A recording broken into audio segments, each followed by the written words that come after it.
Hey guys, welcome back to another episode of Warthunder with Jiffy. As always, I'm Jiffy. This is Jiffy's Gaming. We're gonna kick this bad boy off by getting our day 2 reward. Check the chat real quick. Got F16 in the chat saying, "Good morning, lads." Good morning, F16. How are you today, buddy? Hopefully this Friday finds you well. Hey, baby girl. That solid? What's that? Oh yes, that looks very cute. I like that. I like that. That looks nice. Just wanted to make sure it was.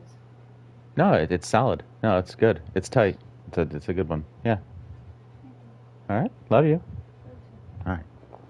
Anyways, back to this here. What was I doing? Oh, okay. I'll close that. Close this. Today we're going to be doing England, and we're going to be taking a look. I think. No, I'm still not quite up to where I need to be in aircraft. The aircraft are just eluding me in the.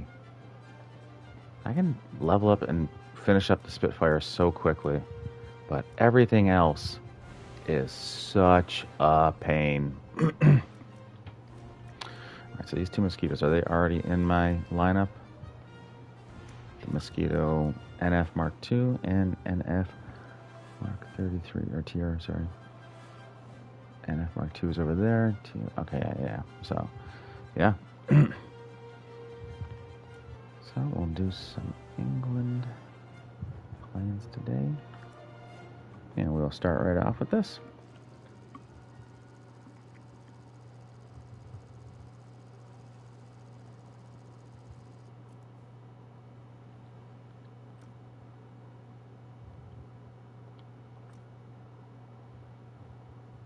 I could get rockets, but I think in this case here, bombs are probably going to be my best bet.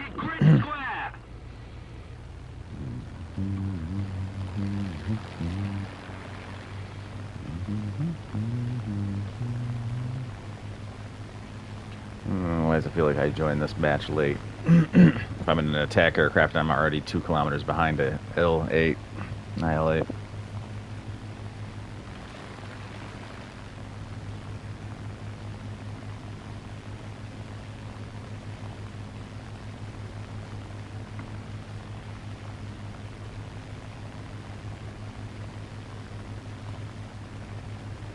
Interesting.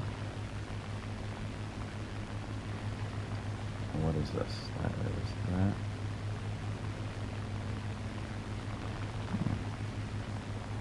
Interesting.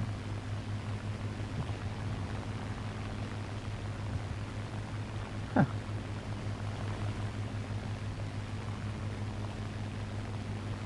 It's pretty cool if things got like switches on and off.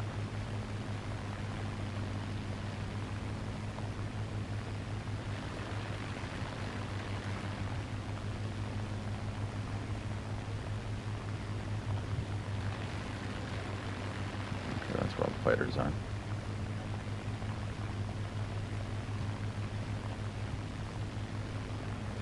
I want to try to go out here to the left.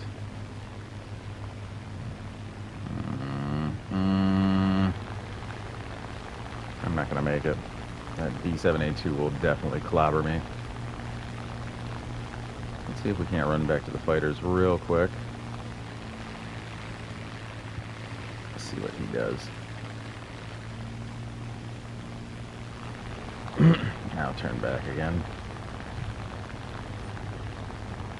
Yeah, see, I knew he'd turn in on that mosquito. We're ahead of the enemy.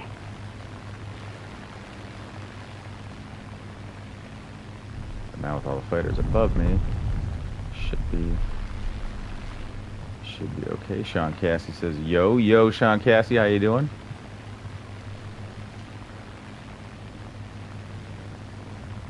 I got 2 P-51s out there.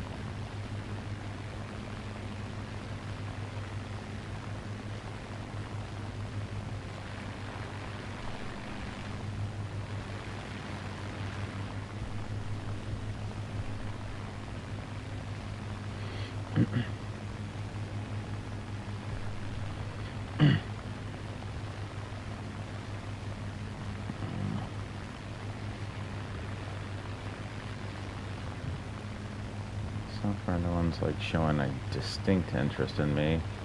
Just kind of a generalized climb or maneuver. But I just want to get to the bomb sites over there.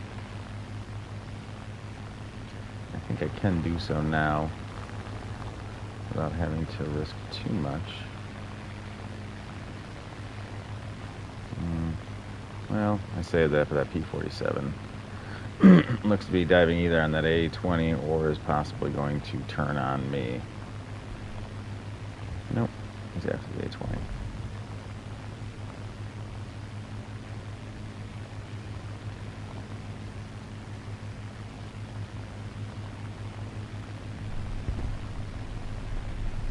Oh god, he did that.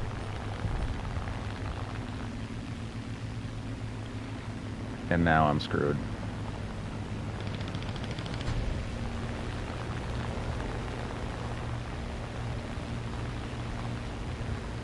I like stream? Well, I'm glad you like streams. Oh boy. Well, here we go.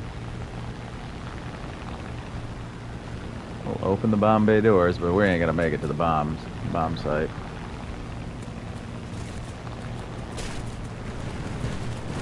Woo!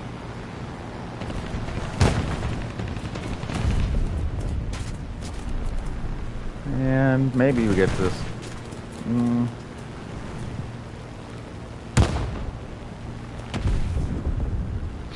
Well, I'm shocked and I lied. We did make it to the bomb site.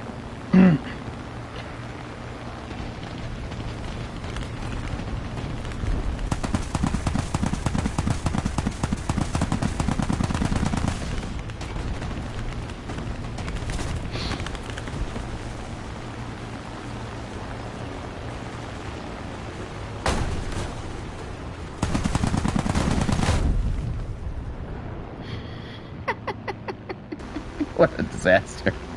I like stream. Well, I'm glad you like stream, Sean. Good evening, chaps. Good evening. Hi, how are you today, buddy? Open bomb bay door. Yeah, I opened it, and I tried to drop one to try to see if I couldn't catch the one guy napping. Yeah, we're going down, that is for sure. Bomb launch. It's morning in Canada. Engine 2 is on fire. Yeah, that is true. It was on fire. I thought it would be around midday. We're going just loading up Warthunder. Okay. Sounds good.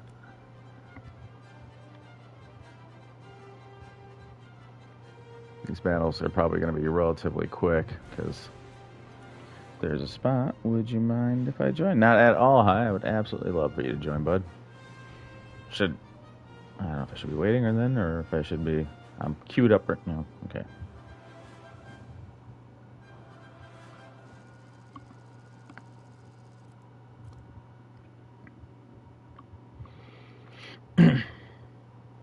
Like I said, these are pretty quick matches. Or they're probably going to be, at least for me, because the Mosquito is a terrible S show, as they say. In my hands, anyways. In someone's hands, the Mosquito is absolutely wonderful. It's just not mine. And I'm not really sure how that is or isn't, but how was your Sunday? Oh, my Sunday is absolutely wonderful. The funny thing, hi, is so our week runs Sunday through Saturday. That's how our week runs. That's how we start and end our week, Sunday through Saturday, right? So I'm going to be on vacation next week, which starts on Sunday. I'm off Thursday, Friday, so that means I work Saturday. So I'm going back to work for like one day after my 2 days off, and then I'm coming back and I'm off for the rest. I'm off for a week after that, basically. It's I guess the best way to put it. It's funny. It's kind of trippy.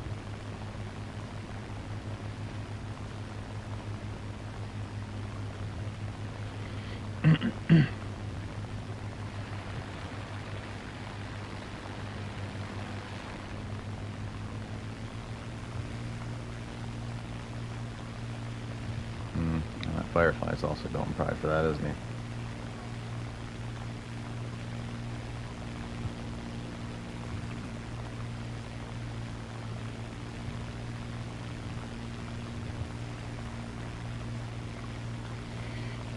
My Sunday is doing well. Hi. How are you today? Timo Spear says. Well, I am doing well, Timo. How are you today? Nice. You got any plans, like any DIY projects planned? Nothing too serious, really. Probably going to help the wife do some gardening and some planting and stuff like that, because that's what we usually end up doing. Is getting some flowers together um, around this time of year, and getting ready to plant them for the kind of the fall season. And other than that, not a whole lot.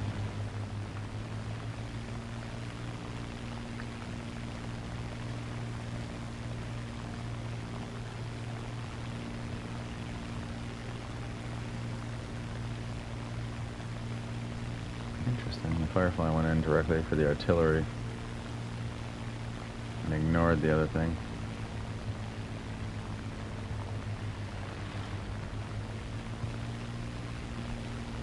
Of course, I'm heading directly at the one airfield.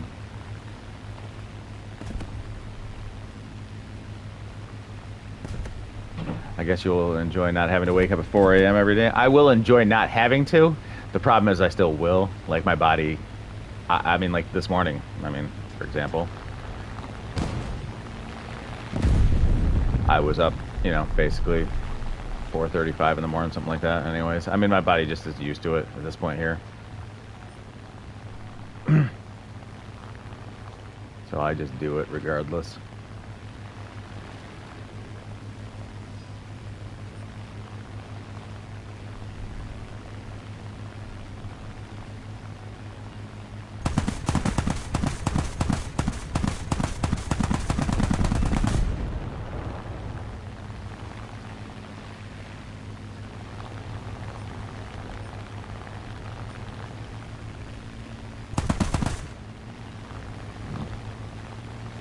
But you don't need to do anything when you wake up, which is the nice part. Yeah, that is the nice part, right?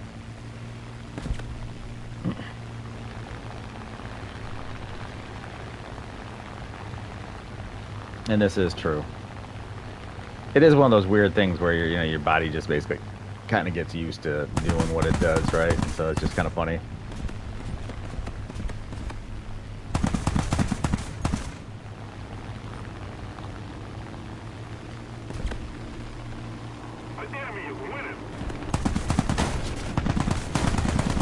Wow. Nice.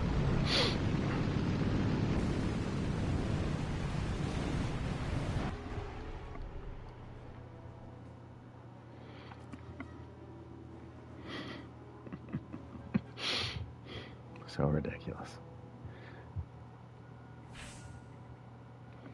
To the hangar. And then, boom. All right, Boastman. I'm in and I'm ready whenever you are, my friend. Oh, we're literally almost done with this mosquito here. That's good news. Yeah, and I'm looking forward to it. Trust me, I'm definitely looking forward to a week off. Oh, okay. Fair enough. Yeah, so I'm definitely looking forward to it. Like I said, a few more streams I can get in, and then I'd like to even do a couple other things, like maybe even hit up Pal World with the wife. I've been meaning to do that for weeks now, and I just haven't gotten around to it. And I'd like to do that. She's actually offered, and I'm a fool for not having taken her up on it already.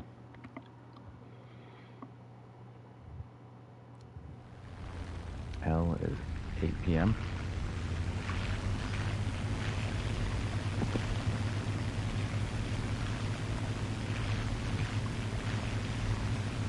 It's 8 p.m. where you are right now, Timo?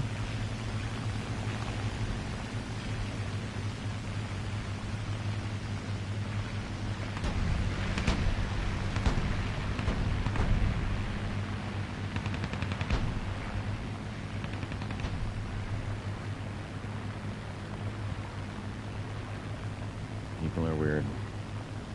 Just popping off shots for no apparent reason over there. Not to let the Supreme Leader be the leader. Cannot let the Supreme Leader not be the leader of the squad. Got it. Yes. Oh, okay, yeah. Okay, Timo. So you're like 7 hours ahead of me. I wanted to start at noon, but unfortunately, my dumb self sat down to watch a movie and did not pay attention to how long it was. So, I end up watching that.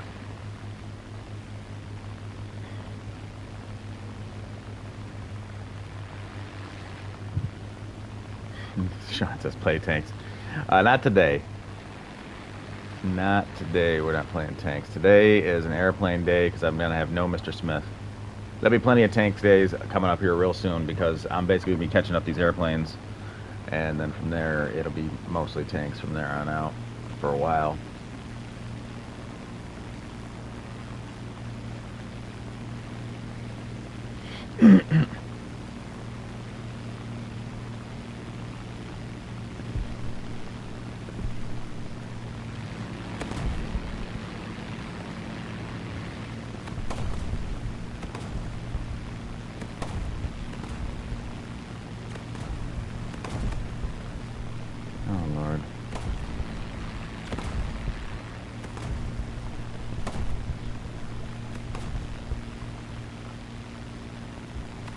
Germany team's on? Yes, he says.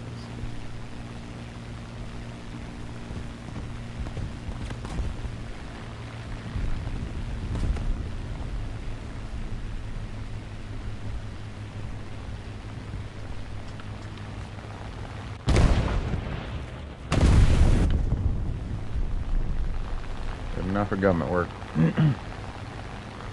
Pull her up and get on out.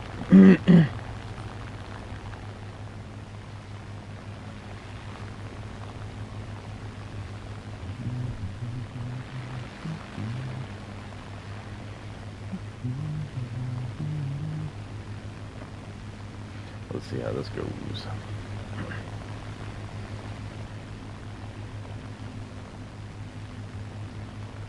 I think 2 kilometers out. A little short.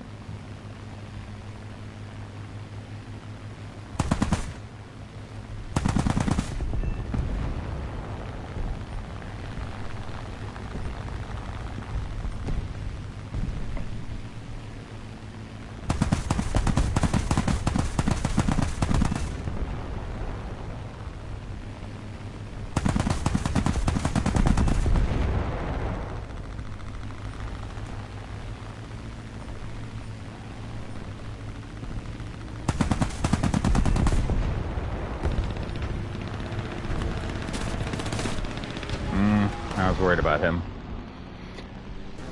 I didn't think he'd actually come in and try to get me. That was foolish on my part. Attention to the map!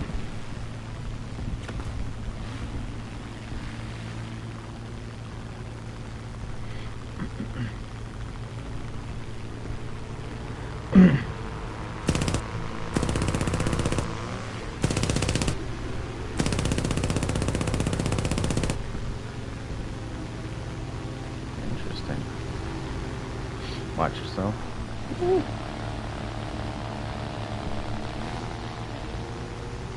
CW21 diving on you. Careful.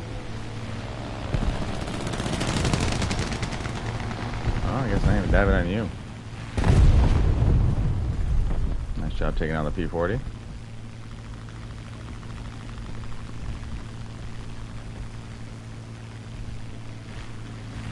And now we watch the pros in the English planes here. I think 3 wasn't long for this world. CW is like really... Okay, that was silly. BF-109 to your left. It's already smoking, but...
That's the only unfortunate thing about like the Spitfire is that the speed on her is such that FW-190s and BF-109s can usually just kind of decide, if they decide to run away, there isn't a whole lot you can do. Why are you asking? Hi. Well, he was probably assuming based off of the time difference, but he was trying to make sure that he knew Timo. Also, possibly the last the last part of that spear. Spear is, I think, a German name. S-P-I-E-R, like that. I don't know about Timo, but I want to say. I want to say that spelling of spear is a German, like a German last name. I think? I don't know. From America, what do I know?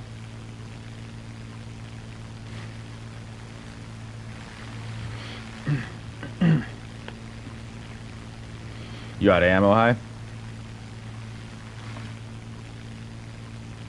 Here, if I get a P40 and an FW-190 straight ahead.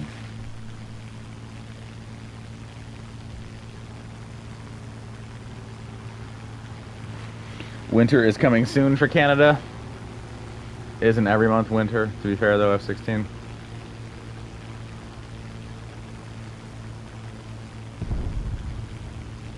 Oh, that Spitfire landed on the unguarded airfield.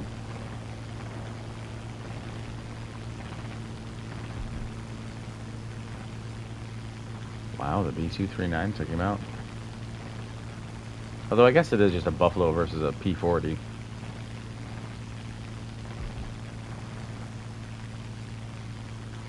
Well, he doesn't know to take it. There he goes. And my engine is dead? Oh, you got shot through on the engine? By the enemy or the teammates? I didn't really see any enemies shooting at you. I did see you cross in front of teammates who were chasing that last plane that you were after. The last fighter you were after, the BF-109. So, and I did see some bullets spray through there when you were going through. But I wasn't sure if they got you or not.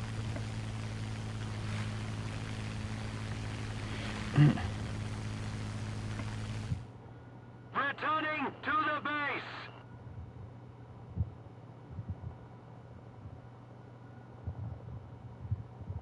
We need to put more pressure on the enemy.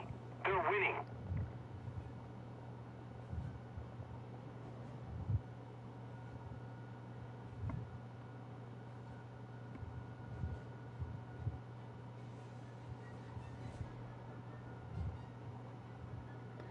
Like butter. Very nice, high. A smooth landing. Oh, there he is. The FW-190 is coming through, though, to wipe you out, probably.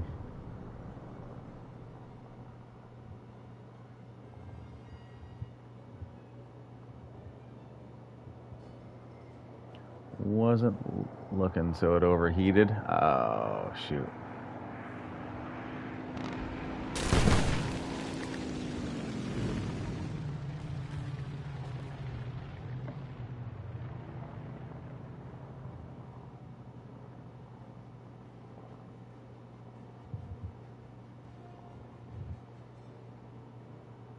He didn't get you, did he? Did he get you? I'm dead, by the way. Oh, okay. Well, it was still hanging on to you there. I assumed he got, because he was coming down and aimed basically right at the canopy. I was like, man, that dude is all over the canopy looking there. All right, I'm heading back to the hangar. That is not too bad, buddy. 4 kills is not bad at all.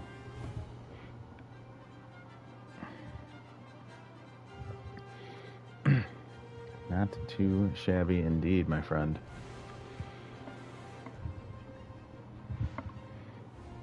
So I said I love the Spitfires, but unfortunately they go by so fast because of the fact that I level them up so fast. In reality, hardly ever snows, just ice. Oh, F-16 does something here. It says, hi, does the UK snow often? Canada snows so much. Your biggest problem with driving is trying to see the damn road.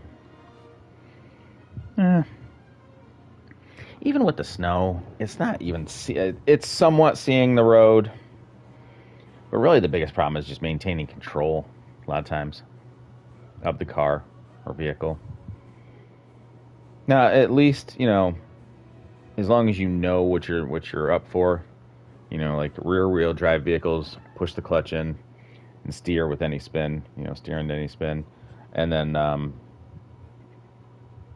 front wheel vehicles don't do that. You gotta power through it. You basically hit the gas and try to pull yourself out of it.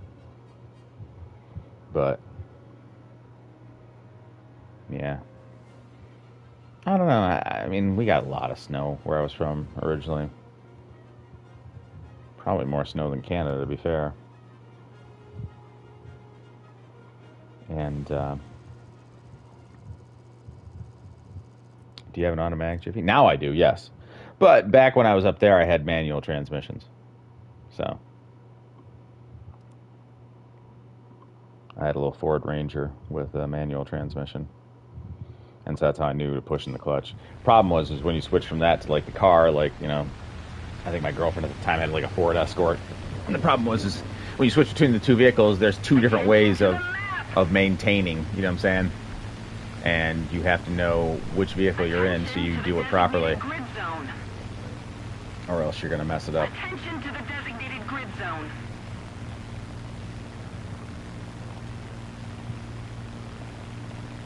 So, ice is horrible too. Just walking down your front steps, and now you're sliding down your front steps. Yeah, that is the thing, and that is like when there's snow up over the ice on your steps, and you don't know, and you take that first step, and you think, oh, it's just snow, no big deal, and then you catch the ice at the bottom, and there's nothing to give you any traction at all. That is the real nasty one there.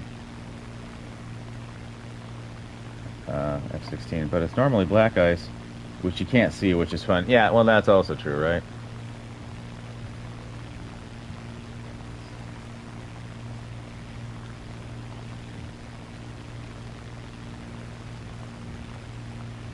Jack of all trades.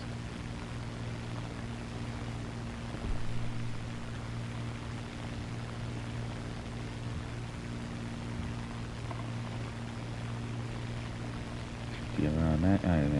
Manual is much better than automatic. Yeah, I like the manual. I'll tell you right now.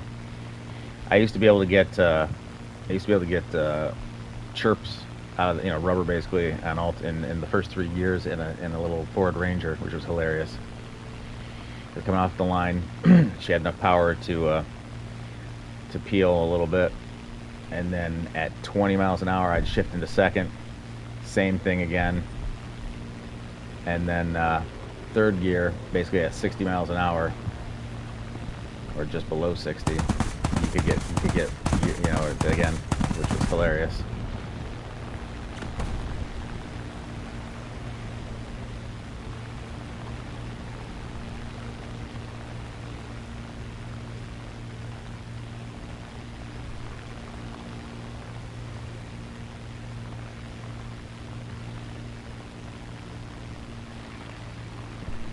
Well, this isn't going to be fun, is it?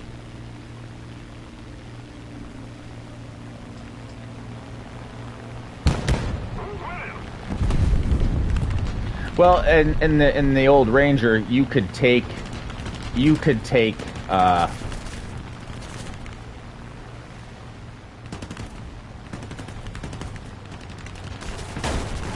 I tried.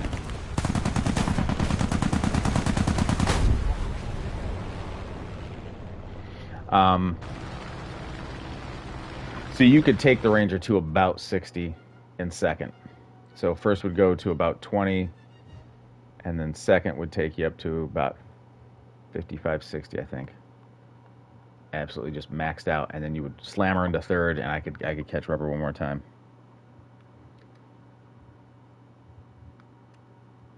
Or maybe it was 50. God, it's been so long.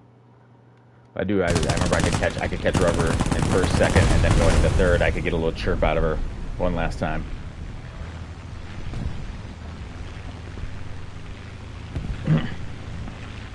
Used to love that little vehicle.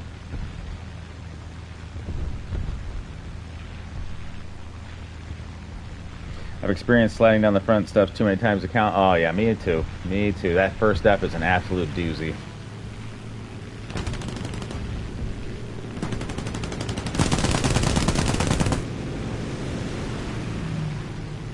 Yeah, that P-47 thing to head on as well.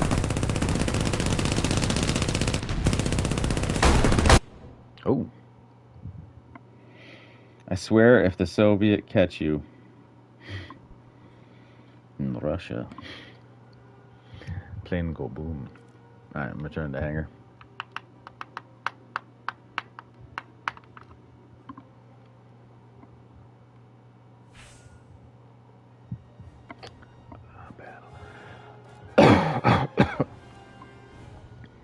Oh, I've researched all the modifications. Is that it? Is that done?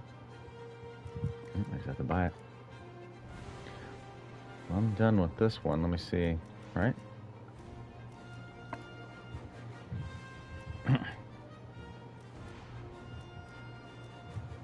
Yeah. I'm done with that one, so I guess I'm going with this mosquito now.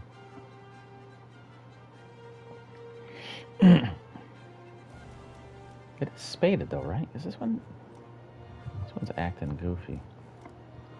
Did I miss a modification in here? No, where else? They're all absolutely fine. There we go. It did just finally show up. Okay, that's fine. Alright. I are ready whenever you are. Hi. Do I check the modifications on this one? Yeah, this one's going to be a while. So.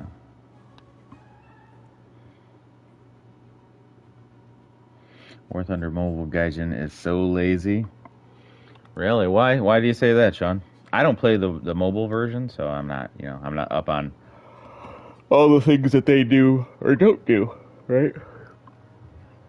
Oh, so looking forward to the end of tomorrow, where I get done, and I'm just off for a week in the middle of the blazing hot summer, so I don't have to deal with one whole week of being out in the heat. I'm so excited. I think this one just has just has the machine guns.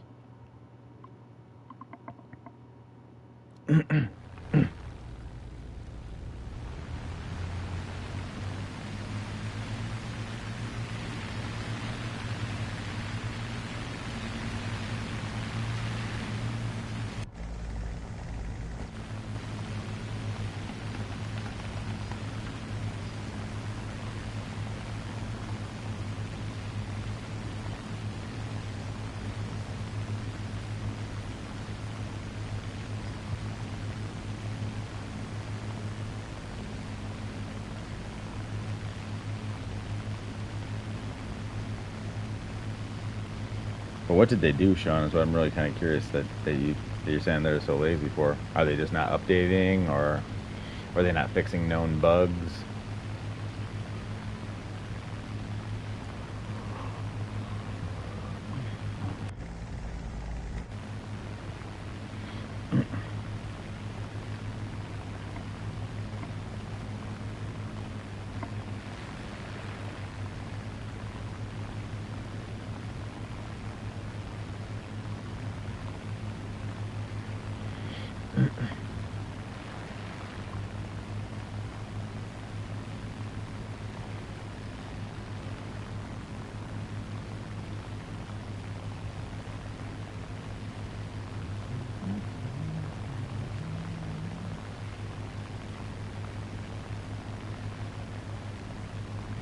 Hopefully there's some bombers. Yeah, that's what I was thinking too, because this thing's only got machine guns, and if I have to go down low and start picking on ground targets, it's going to be a sad, sad day. If not, it won't be fun. No, we're in the same vehicle. We're in the same boat. Picking on ground targets is not going to be fun. Boat show.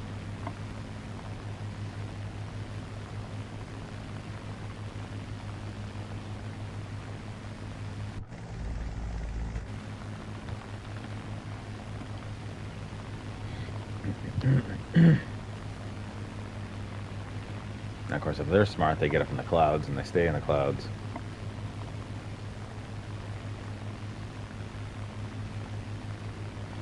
Are Warthunder teammates reliable? Well, people in this chat are reliable. Other than that, no. It's not looking too hopeful. Yeah. That is a distinct possibility, high, unfortunately.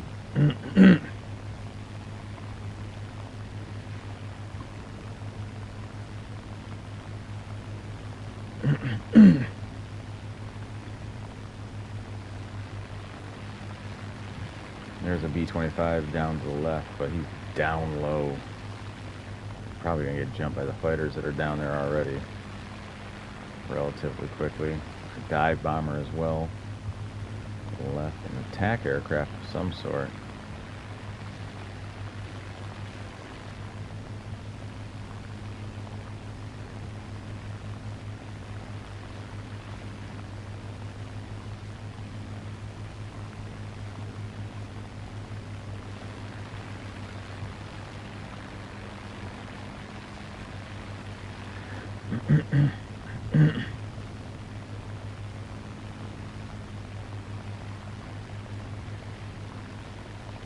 There's an F-6F and an LA-5 out there to my left.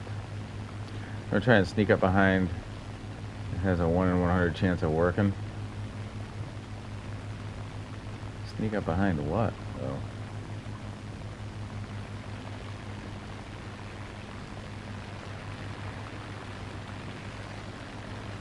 The enemy is winning.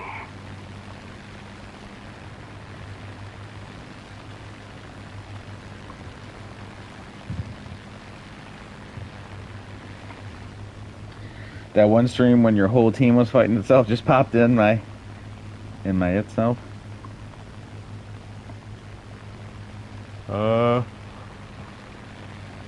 It just popped up and you're like you're recommended or something.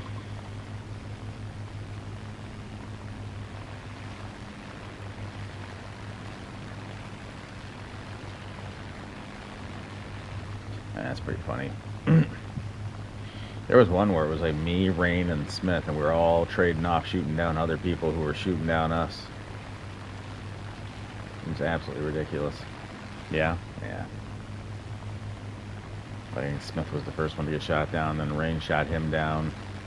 Then he went to go land or something like that because he'd gotten shot up, and then I went to go.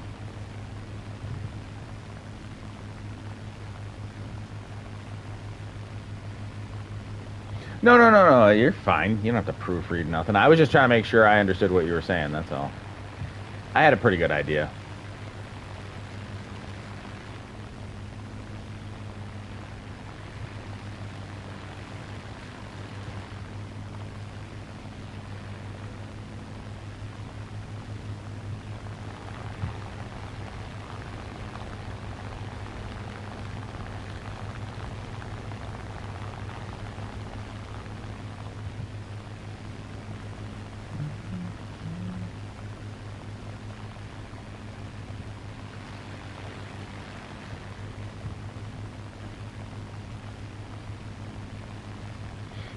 We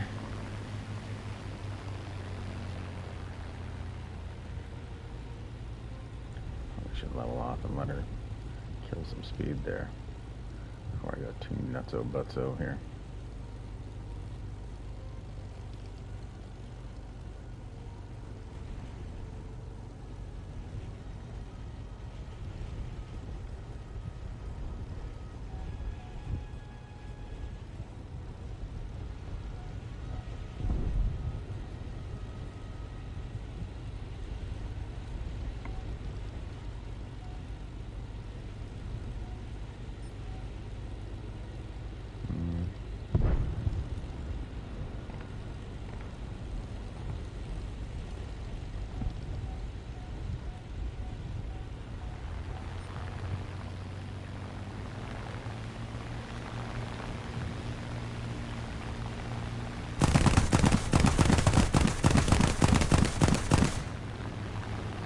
Come on.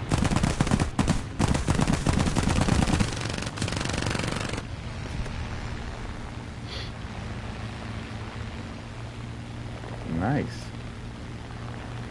Did he really reversal that on me that quickly? Okay. In the JU-88, huh?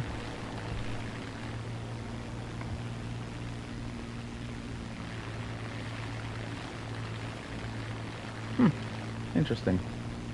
Well, I won't be going back to the Mosquito. It couldn't have been that bad.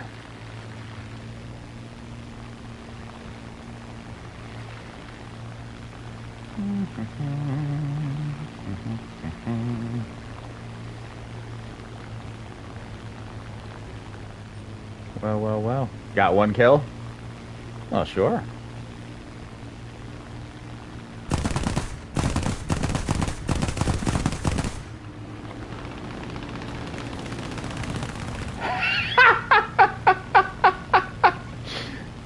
Absolutely not. But I'll do this. I'll give it one more go. Okay, fair enough. One more go it is.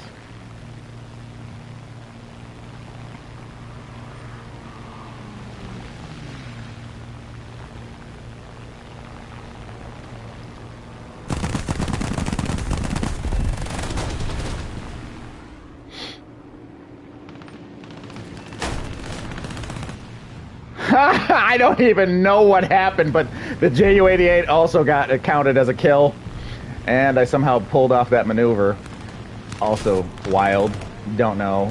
No, I'm not pulling off this maneuver though. I'm about to take a dirt nap. Goodbye. There. See, I got two.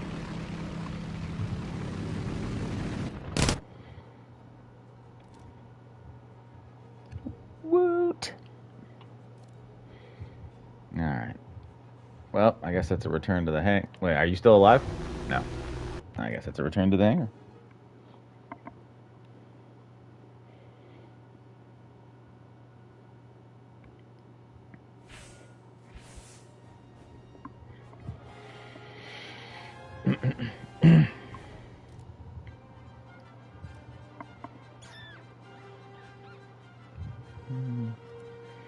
Not quite yet, right? 'Cause I don't want to spend a ton.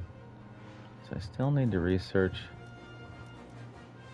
Isn't there some like random vehicle someplace here that is like, I don't know, I guess maybe not. Maybe did I get through all the stupid ones that were in like, oh no, this is the one I definitely want right here. Wait, what? I just select the crew later for that one. Alright. Yes, and there's a 4.0 that I definitely want as well. Okay, so yeah, these were the ones that I wanted because I at least wanted to get to the 4.0s, I think, before we moved up in tanks to the next level.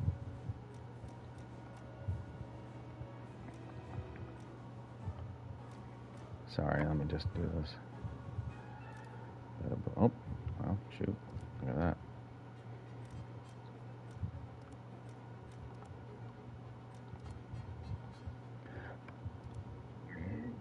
All right, let me send it real quick. Sorry. Let me see here. Gosh, I need to proof. Well, I'm going to hop off. Maybe I'll join the stream later, but until then, goodbye. Oh, well, goodbye, F16. Thanks for stopping in, buddy. Goodbye, F16. I won't be going back to the Mosquito. Got one kill. I'll give it one more go. Jiffy, do you play on PC? No, not at the moment. I only play on PlayStation. I have a PC, but I don't believe that it's got very good stats. So, very good internals, or good enough, basically, internals to you know. Thank you.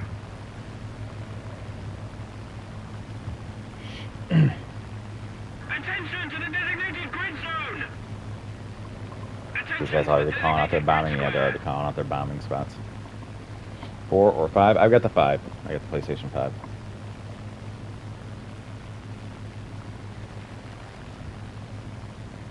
So I've had it for a little while now too. I actually really like it.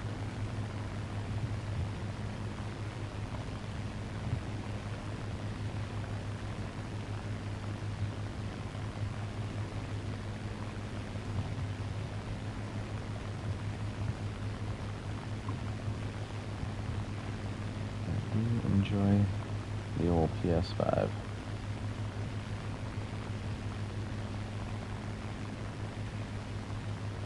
It is unfortunate because they don't make things like they used to, and that is for sure. I play on PS4. Okay, the PS4. I loved my PS4. As long as I had it, I absolutely loved it. Let me show you a little trick I learned. It says.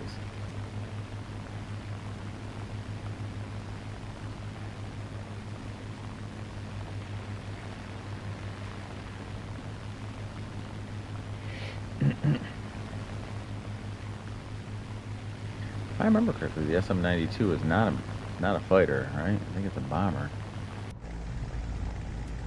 And he is definitely diving down as if he is. Oh yeah.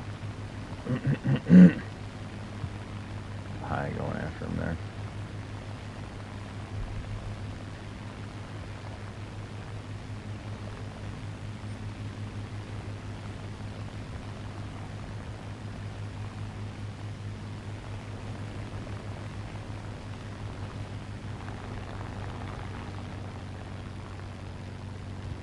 Oh, maybe it's not a bomber. Thought it was.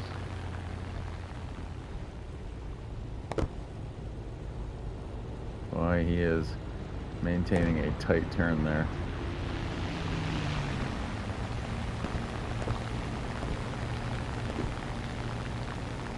Let's take this up.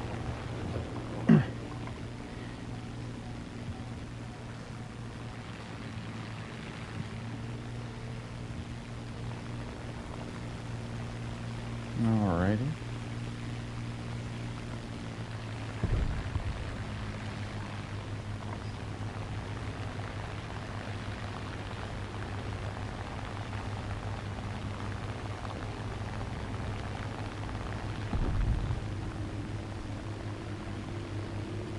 That's probably not great.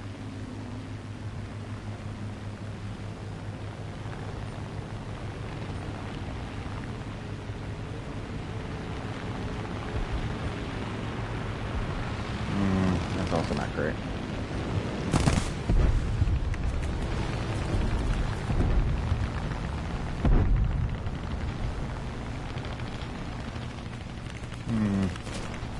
So not great. In fact. Attention to the map.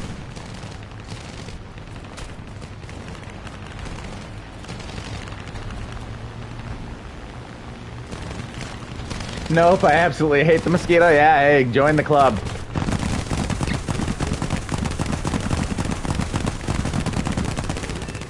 Oh, but if you hang a BF-109 in front of me, friend, I'll still bang it out. Woo!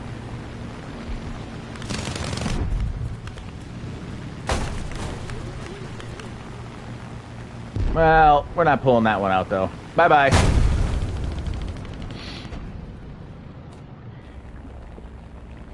Oh my god, that's so funny.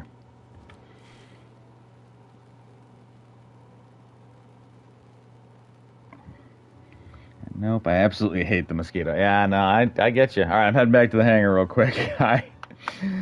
K9 saying, yo, K9, how you doing, buddy? Hi, K9. How you been? Hopefully this Friday is finding you well, my friend. Fucking miserable. Well, I'm sorry to hear that.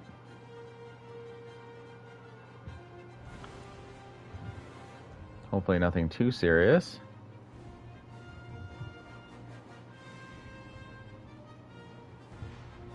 You know, maybe something you just relax, chill, go to sleep and wake up and start the day fresh, hopefully, kind of thing. So I've had days like that where it's just a nasty day. It's like, oh, this did not work out. This day was sucky. But what I like to do is at the end of the day, forget about it all, go to sleep, wake up, just try to start over as best I can. Now, if it's just one of those kind of things where it's the day today is just kind of miserable, you know. And that's a little bit easier of a fix if it's, you know, not something that's been lingering or something that's terrible. But I hope it gets better for you for sure, regardless.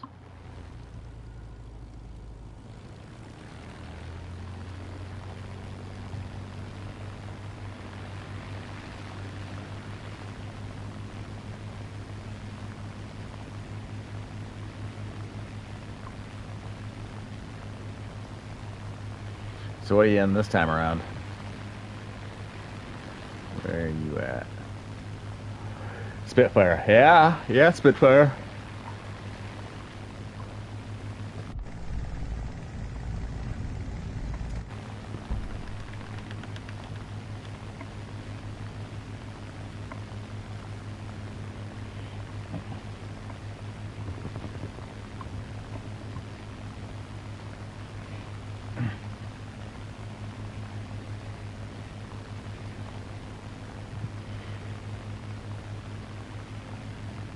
Can't go wrong with the Spitfire. I'm telling you right now, I love playing in the Spitfire, but I always only end up playing like a few matches in the Spitfire, and then she's just maxed out because she's just that OP. You're just like, aw, what happened? Why have I got to get out of the Spitfire, and why do I have to get back into the 53rd version of the Mosquito? But you know, it's kind of probably how it's going to be in America when I get into their tanks, and I'm like, why am I in the 73rd version of the Sherman? Why couldn't you come up with something different than this? Of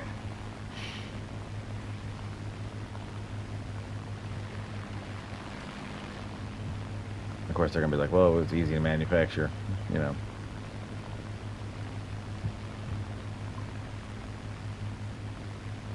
Anybody seen any good movies of recently? I was trying to think about something, you know, to watch in some of the time that I have off this week. I don't really know anything too good to watch, and I did watch the one movie I was thinking about watching, and it was good. But if anyone's got any ideas, I'd absolutely love to hear them. Oh my God, don't watch movies?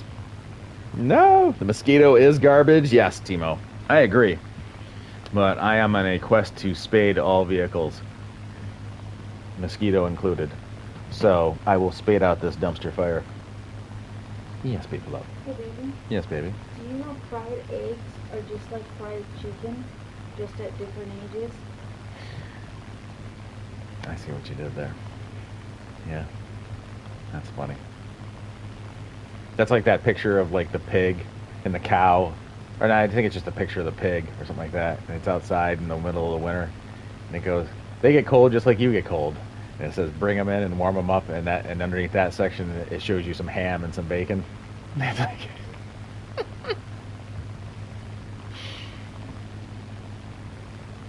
Hey, what's going on? I'm trying to climb up here. Hello, lads. Hello, Daryl. How are you today, buddy?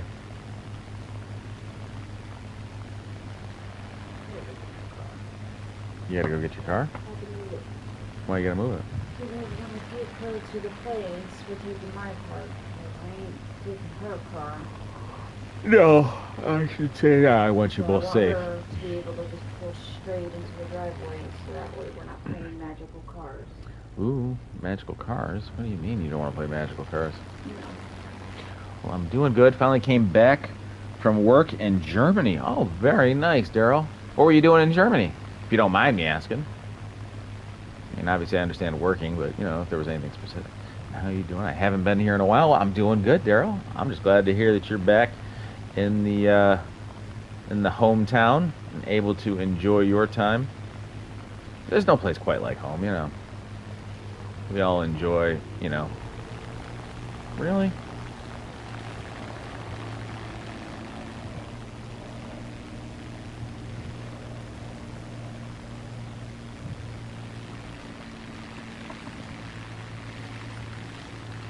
You gonna hang it like that?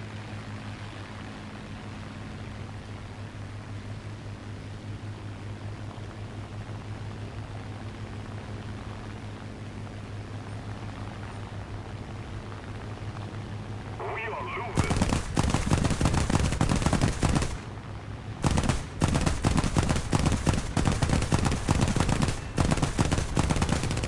What are you doing, buddy? Like, what was the idea there? You had every advantage over me. I just had the altitude. And you decided to come up here and try to play games with me.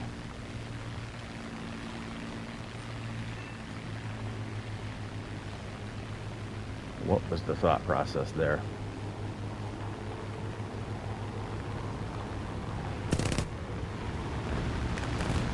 Ooh, ooh, nasty, Nasty. I was looking at one, not looking at the other. Silly me. Well, come on if you're coming. I'm out of cannons, so...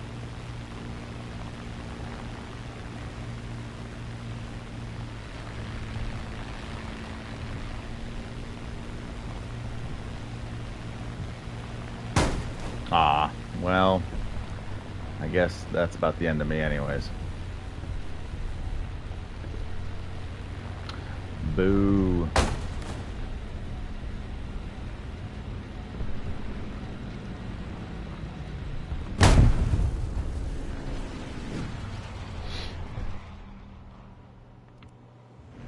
I thought, oh, are you out? Oh, you are out. Okay. Man, that yak was silly. What were you thinking?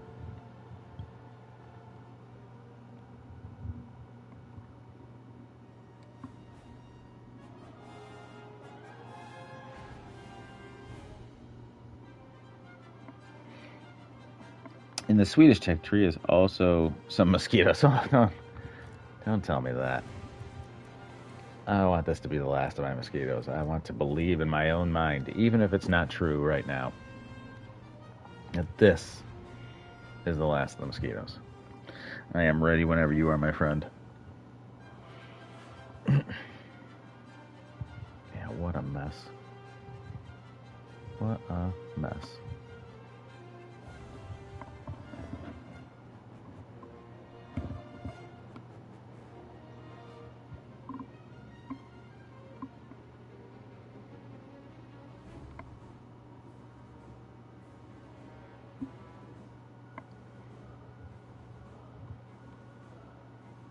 I think there are two. Oh, well, that's actually not so bad, right? Two is not so bad. It's like when it's the English and it's like 10 mosquitoes.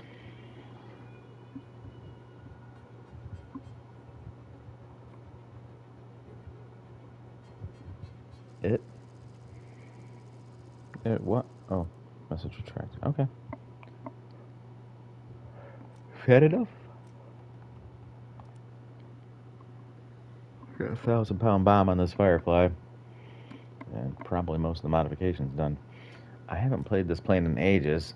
Let's see how this goes. Let's see how it goes. Yeah. Heck yeah. What plane is that? The BF-110, huh? I'll tell you right now, if I remember correctly, the BF-110 is where some of my videos were from. Or it was the Emmy. I don't know which one it was. It was one of those German night fighter kind of planes.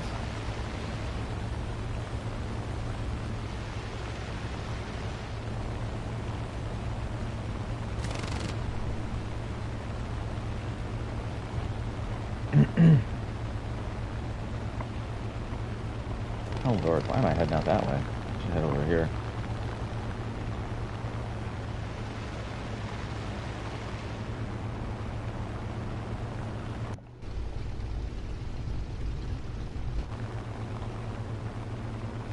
Get a decent climb angle up on it.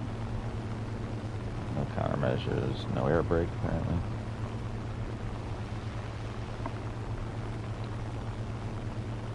And the enemy team is shooting each other down. Very nice.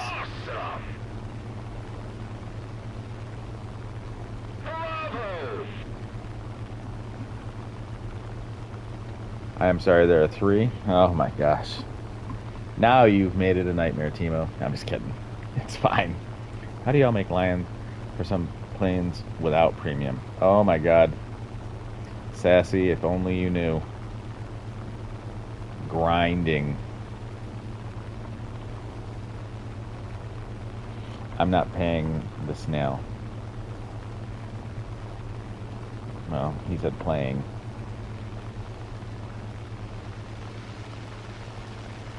Episode. I get like 4K lions per match, maybe 3. Yeah. That seems about right. 6.7 German ground RB, yeah. They are all Norwegian? Okay, Timo. Like I said, it doesn't sound so bad. Only 2 or 3 is absolutely fine. It's when you get into like, well, like I said, with the English tree or the UK tree, where it's just like, oh God, just a beating. Where it's just one plane after another, and you're like, why? Why are you doing this to me? Why does thou hateth me so much?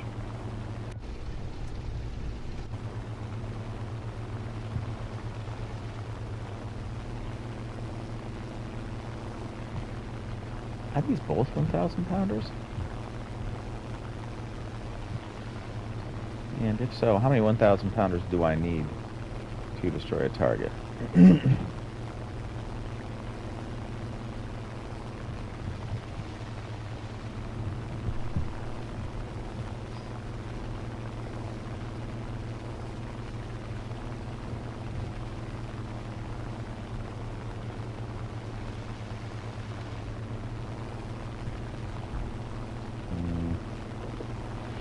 I have to imagine he's already probably dropped his bombs, if maybe he's going to, I don't know.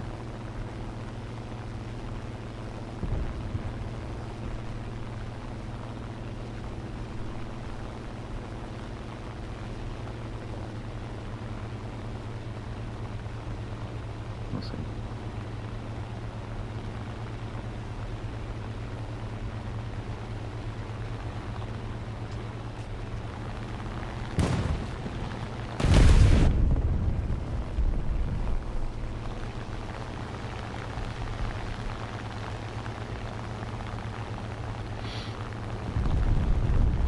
Oh, yeah, well, sorry, bud.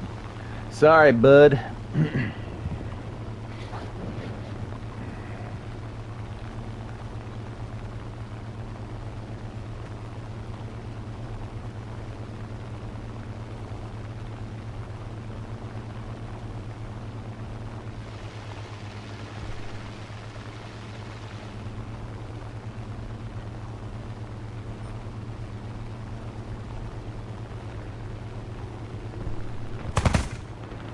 Whoa. See you clear. There we go.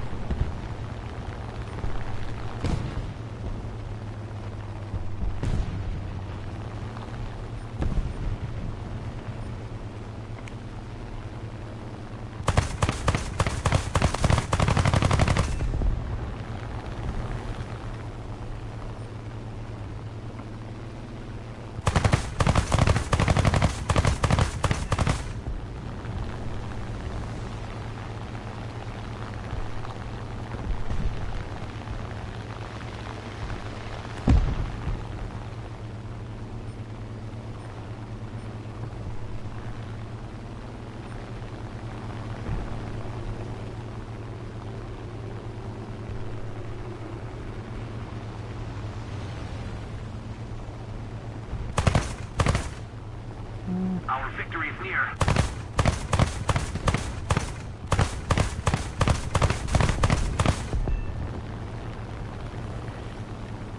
Hypnosis Hyena, how are you today, buddy?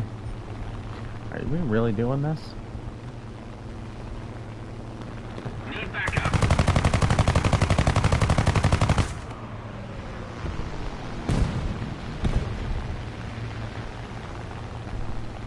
I basically ran my guns out of ammo with that one, so I'm basically done.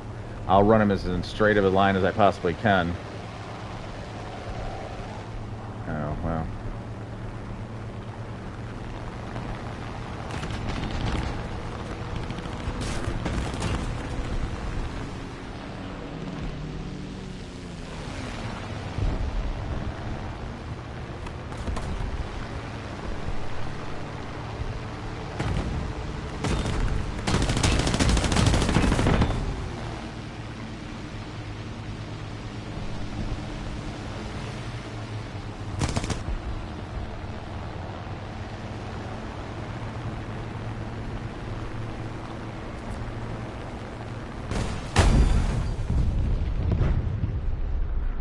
No. Managed to hang around long enough for the mosquito to get a beat on him, I guess, so that's good. Let's see what pie is done. How did you manage that? How did I manage what? Oh, you're talking to Hypnosis. Sorry. Hypnosis says, hello, hello, Hypnosis. How are you doing today, buddy? I'm doing good. Burned myself a couple of times while making eggs. Ouch, buddy, but good. Ouch. How did you manage that? Indeed. How did that happen? Are you okay? Hopefully nothing too serious. That does not sound like fun. Burning yourself while making food. None of the fun, in fact. Is there any bomb modifications here? No, it's all machine guns. All machine guns and cannons. Too much oil. Oh my god, so you got it like popping off the pan, basically?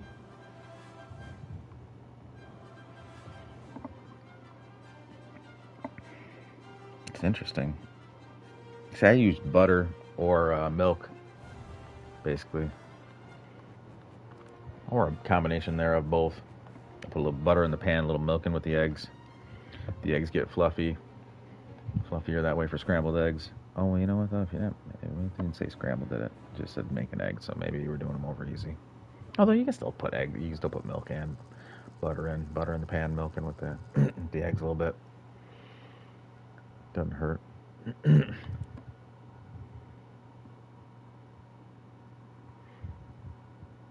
For some bizarre reason, I really like eggs. I don't really like eggs. Yeah, I mean, hey, to each their own. I like eggs.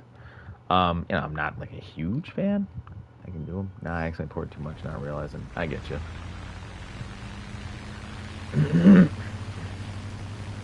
So we don't use oil here for that. We use butter, basically in the pan. I'm assuming you poured oil into the pan to make sure that you can basically get the egg back out. Is the idea, so that way there it doesn't stick.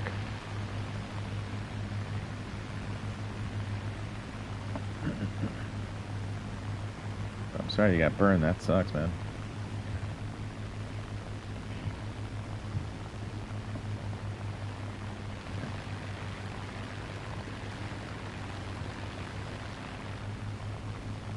Attention to the map. Excellent.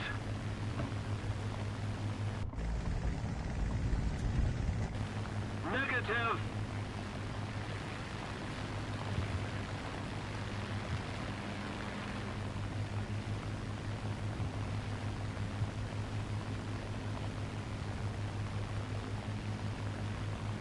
Attack the D-point.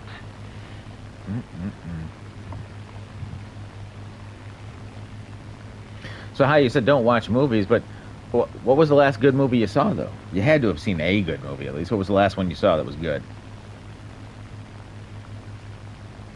Maybe there's something in there that I haven't seen. You got anything good for dinner? You know what? Now that you say that, I need to text her real quick and see if she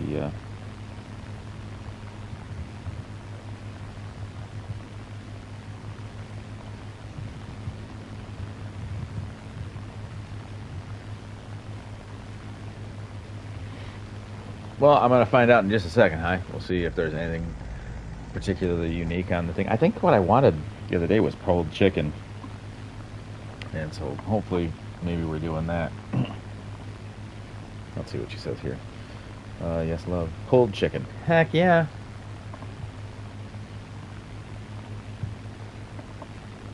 So yeah, so we're doing pulled chicken. She even gave me the time in which it's happening. Oh yeah. I saw Lord of the Rings, Two Towers at the Royal Albert Hall. That was good, yeah? Me? Oh. Well, you can also answer Hypnosis. Anyone can really answer if they got something cool going on for dinner. Thanks. You know? It's always interesting to hear what other people eat, you know? Like Hi and the rest of the people in the UK, like they like, you know, like things like beans on toast and stuff like that. That's unique to them. That isn't a thing in the US, you know. Unless you're from one of the countries in which it is a thing, and then I guess maybe you know maybe you brought that with you, but you know, other than that, not really.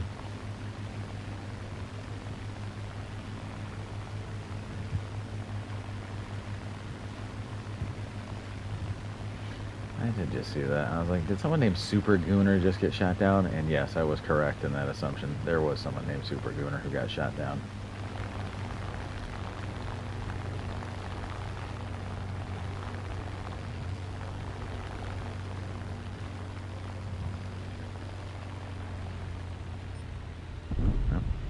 The victory is near. Somebody cover me! Roger that! I don't need to go shopping? Oh, okay. That can sometimes make for a fun afternoon, trying to figure out exactly what you're going to make. Like, hey, I don't know at the moment. I'm going to go shopping and figure it out from there. I had chicken and chips, fries. Oh, chicken and fries? Oh, dude, yeah, like the wife got a deep fryer, like a mini deep fryer here. And every once in a while she'll fry up some chicken and do some French fries for us. Heck yeah, man, that's a good little meal there. Chicken strips and French fries. That's a good time.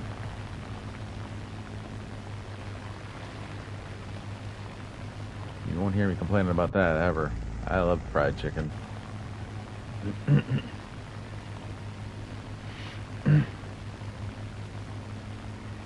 I had chicken and chips. Bread? Just bread?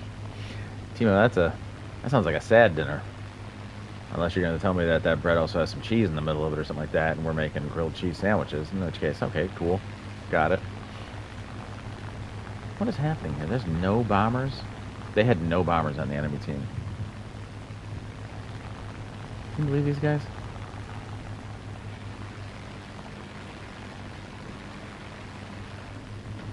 Hey, baby girl. No with cheese? Okay, see, there you go. That's what I'm talking about. What are you making no with cheese? He said, we were asking what everyone was making for dinner. Mm-hmm. One guy said he had to go shopping. Another one said he had chicken and chips. Well, okay, that was the other day. And then one guy just said bread. And they were like, oh, just bread, says I? No, with cheese. Butter on it. Well, I said, well, if you make it with cheese, at least it's a grilled cheese. You know what I'm saying? And that's what he said. No, he's going to do it with cheese. Nice, a good classic meal, yes. You are going to grill it, right? Like, you're going to, like, you know... My grandpa would just melt the cheese in it and just eat it like that. Really? Bread with just plain cheese in the middle? He said that's how they me, and I'm going to tell you right now, my grandpa never been to Germany, so I just think he's full of shit. Are you sure he's never been to Germany?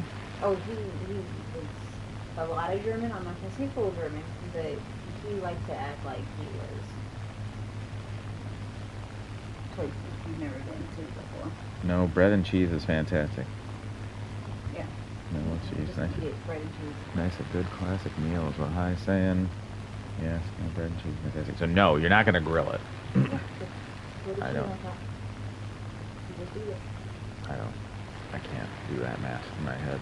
So like my grandpa liked, I think it was bologna, and it had like chunks of, I think like peppers or something inside the bologna. I don't know what it was called. Okay. I haven't seen it in a while. I can't even find it in the story anymore, but he liked that. I'm gonna throw that on there sometimes if you want it.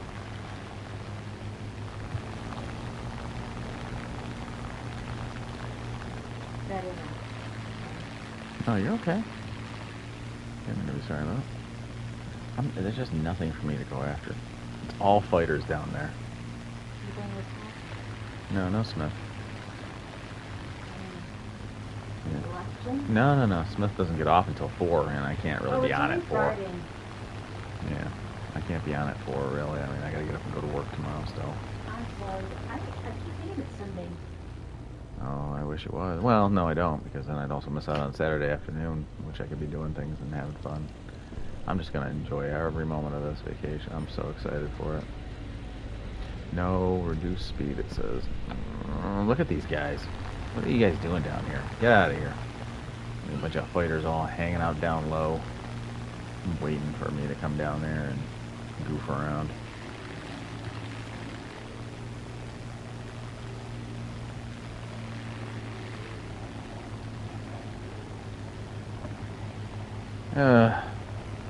Gouda? Where is he? He's here. He's there. Yep. Woo! Oh, he got me. Son of a gun, he got me. Doggone it all. Alright, well. Man, oh man.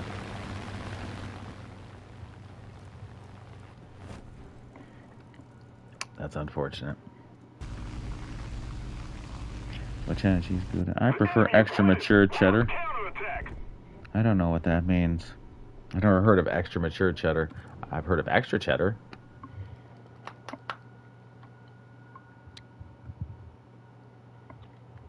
Well, that really sucked. Womp womp. Strengthen the wings so they don't fall off maybe next time when I'm going to dive.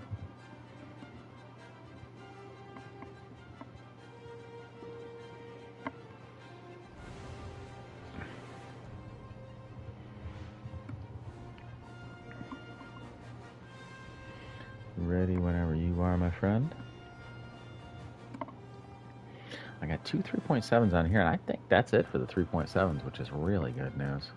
That's the best news right there. Is that I'm almost done with the 3.7s, which will put me in with the 4.0s, right? Yes. Which will put me in with the 4.0s. And 4.3s or whatever, but yeah. Oh. 4.0s, yep.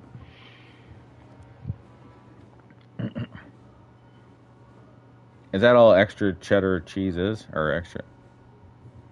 It's supposed to be extra mature? Or is that some kind of joke for like moldy cheese? Because I honestly don't know.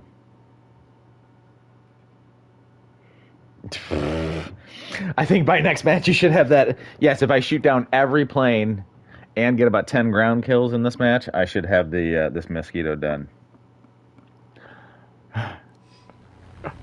Got jokes, do ya? I see you. Oh, I love you, baby girl. What you doing? Way back. I think we have to be there at 3, so we need to leave at like 2:45. Okay. I'm just getting dressed right now. It's 103 outside, so I do need to let dogs in. It's 103? It doesn't, I didn't look at the, what it feels like. That's just the actual temp. Huh? I'm doing great. You're doing great? Yeah. Well, that's good news. Other than it's 103 outside. Other than 103, you're doing great. Well, that's good news, I think. Dinner's in the crock pot. Yeah, dinner. That's exciting. You look good.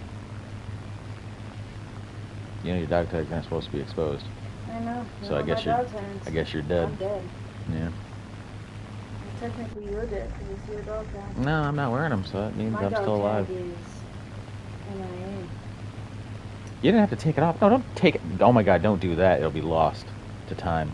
No, I just put it in the door with your other dog. Please don't do that. Take the dog tag with you. I was just messing around with you. Please. Well, you mess around and I take off. Okay. Jeez. You should know better. Alright, now just put my dog tag back on the thing and then... Good now? Alright, I love you. I wish I'd stayed at home. Want to stay behind Doc's thing? Well, you might have to put it on in a different way, maybe?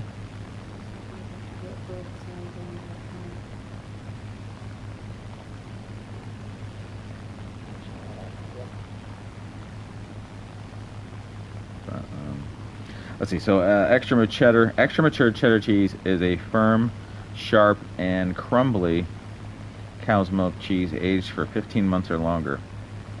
How's the wife doing anyway? Oh, she's doing good. You got the cup of ice with you, Jiffy? No, I don't have the cup of ice. Could really use a beer is what I could really use. But I'd have to ask somebody to make that for me. Oh, and there's oranges in there too? Oh my God. What do you think, baby? You think what? Do you think that you could get me a beer?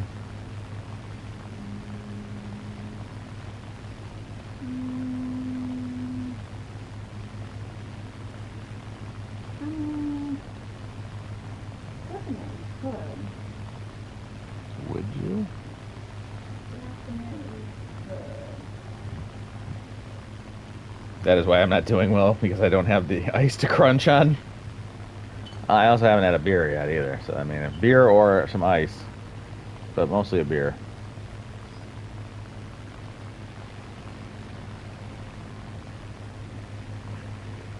And I'd fly this thing. I'd fly the pants off this thing.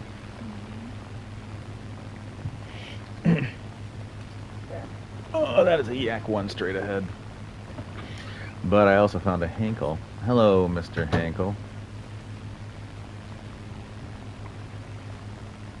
Yak, leave me alone. God, see, why is there always a fighter?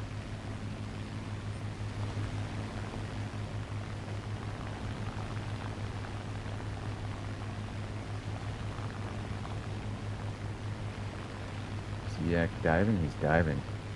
He's leaving the Hankel. Oh my gosh.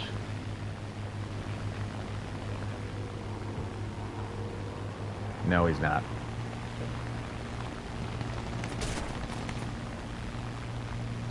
Always the yaks. And this is the correct statement. That is correct. It is always the yaks. I'm trying to get him to hang it up here, boys. There we go.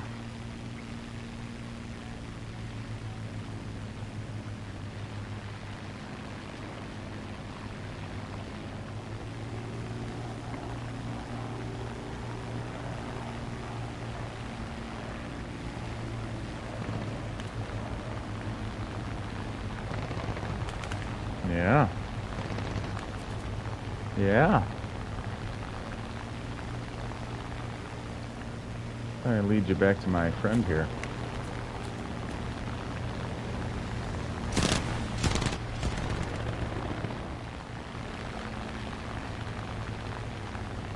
Well, well, well. We're winning. I mean, the VG is not long for this world either, it doesn't look like, but the yak is at least gone.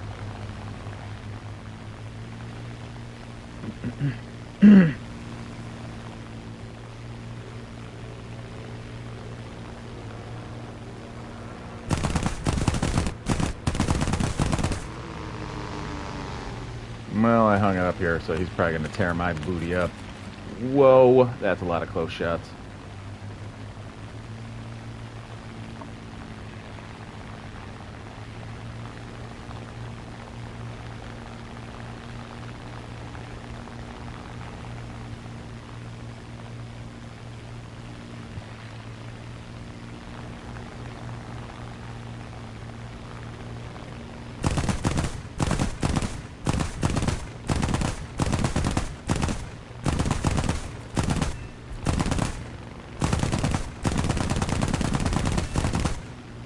Bye-bye. Night, night. Do a little barrel roll for you. Did you like that? How about that, boys?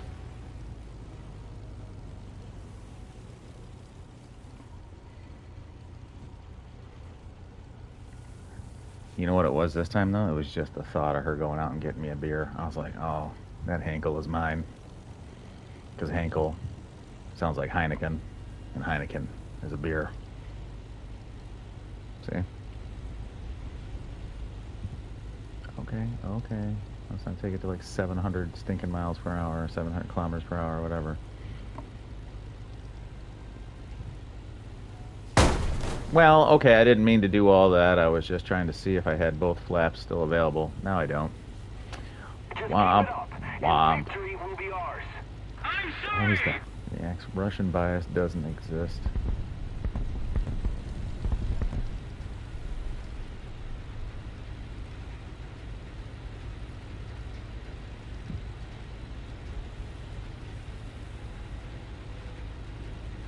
It's alright. Oh, did you chew somebody up?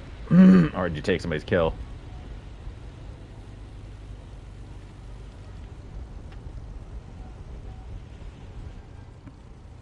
Alright, that should be plenty slow enough. We'll take it to about 46. Stole his kill. Yeah. Yeah, that stinks, but I mean, it is what it is, right? I've actually had a couple of good matches here with this mosquito. With this specific mosquito. Let's just be very clear. This very specific mosquito has actually done okay. I've gotten a few kills. people trying to go into the vertical. I got that one bomber kill that I just... Oh my god. Oh, thank you. Oh, and now I have a blue moon as well.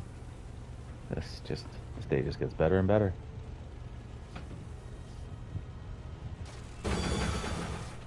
I'm not sure about this landing though. I'm not gonna lie to y'all.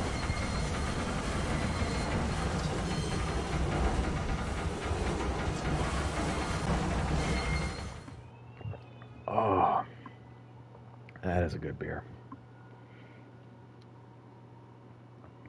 P51 are so annoying. They can certainly be, yes. Now, it depends on what you're facing them with, but what I found with the P51 with a 109 anyways was take him into the vertical and you know, kill him that way.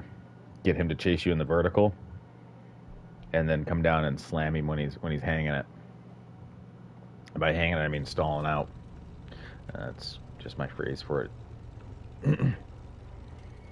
Did you get shot down by the anti-air? Hi? What happened? Chasing someone? Must have been chasing someone.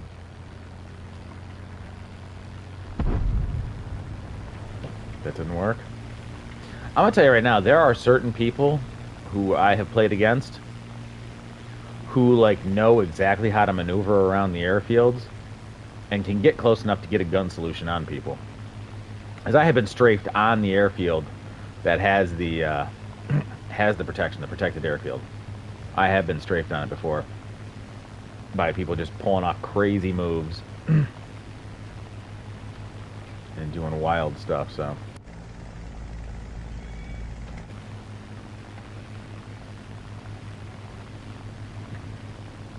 You about to head on out, baby love? Okay. No.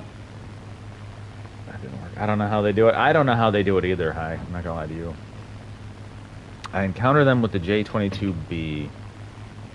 Is the J-22 the Swedish version of the 51, the P-51? I can never remember what the J-22B is.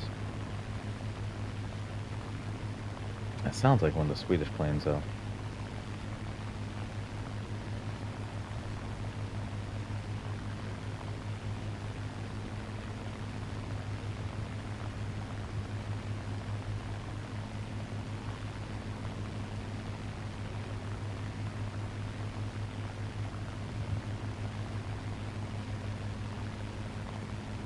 Let's keep the pressure on. Victory is close.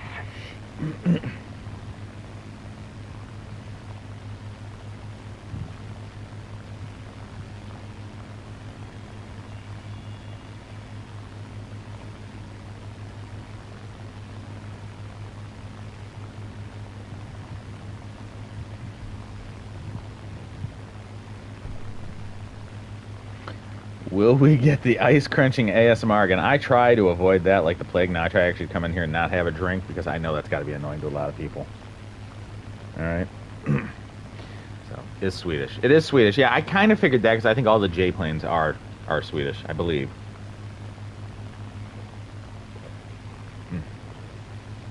That is a good beer. I love me some Blue Moon.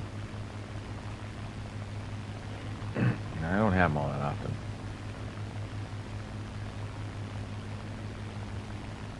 It was a fantastic experience. Listen, all right.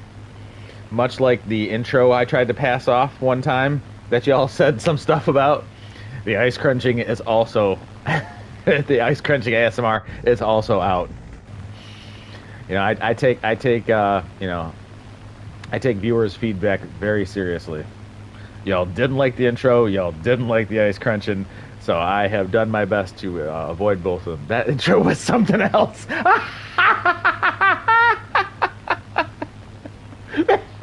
Thank you. See, that says a lot without saying anything really at all, right? Like I like those. I like that you English gentlemen always have a way with words. Like just a quick five words, and you've said enough for everyone to understand exactly what's happening in that sentence.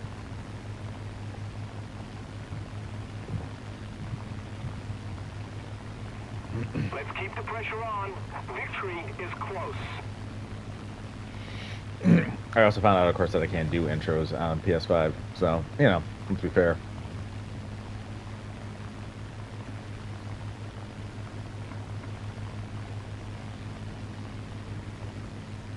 I'll probably never recover from it. Jeez, it wasn't that bad. I know it wasn't good, but let's not. You're being a little bit dramatic now.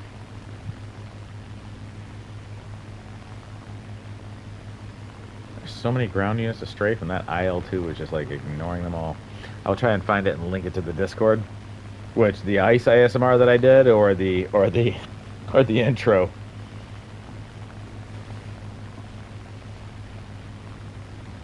I'm not even sure if I left the intro up after I realized I couldn't make it into an intro.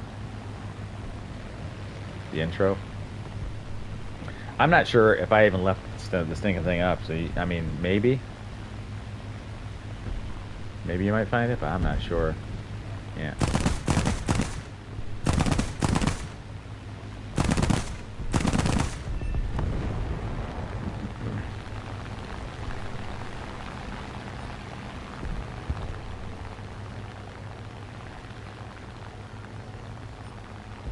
Oh, that FW-190 took out our yak. That's probably not great.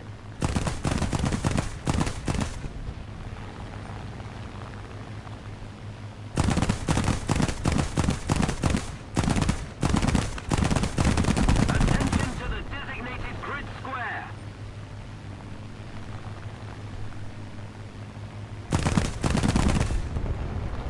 Boom.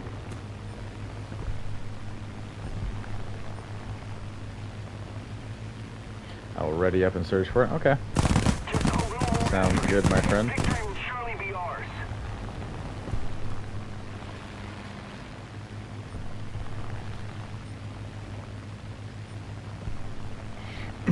Howitzer 2 clicks out. Howitzer 1 click out. Now Howitzer 2 clicks out.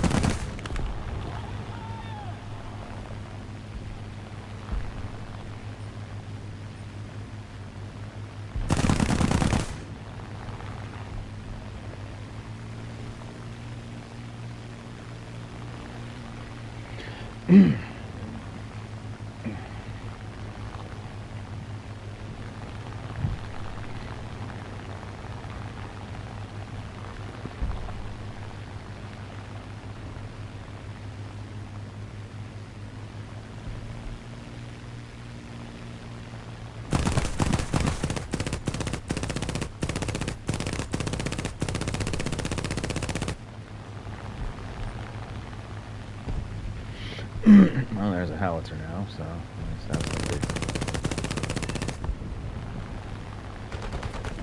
Jeez, get that stinking thing out of there. There we go.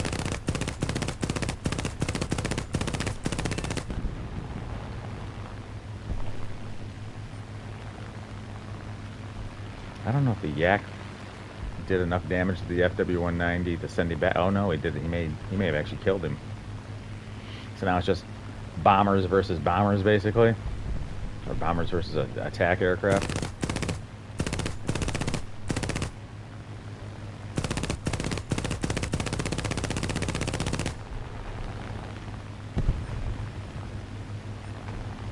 Let's keep the pressure on. Victory is close.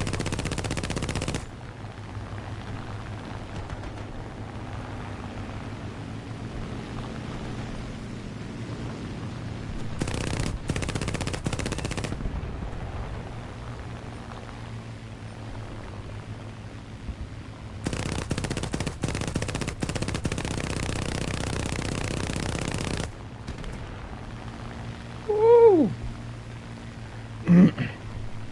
Still got a few rounds left in her, but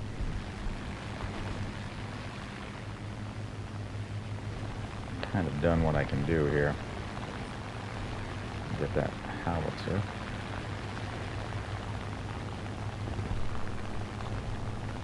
Get the old howitzer out.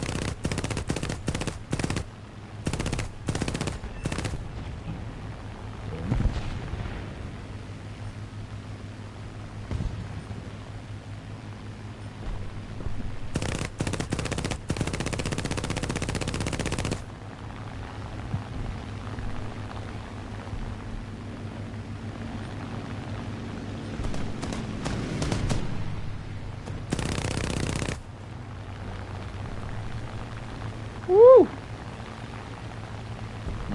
That's it. I'm out of ammo. Not a terrible run there, but I just ran out of ammo. I found it and it is linked, so now everyone can enjoy it. I can remove it if you want me to, though. No. Listen. The epic wins have to come with the epic fails high, and I don't want to hide my epic fails. You know, those can sometimes probably be the best videos of all, just for people to have a good laugh at and be like, "What in the hell was he thinking with this?" Keep it up, and victory will be ours.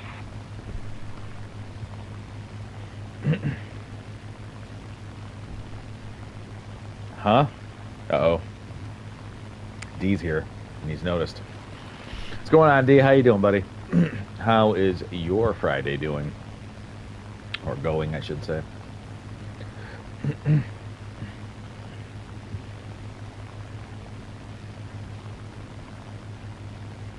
I saw the intro. Yeah. See, hello, D. Yep.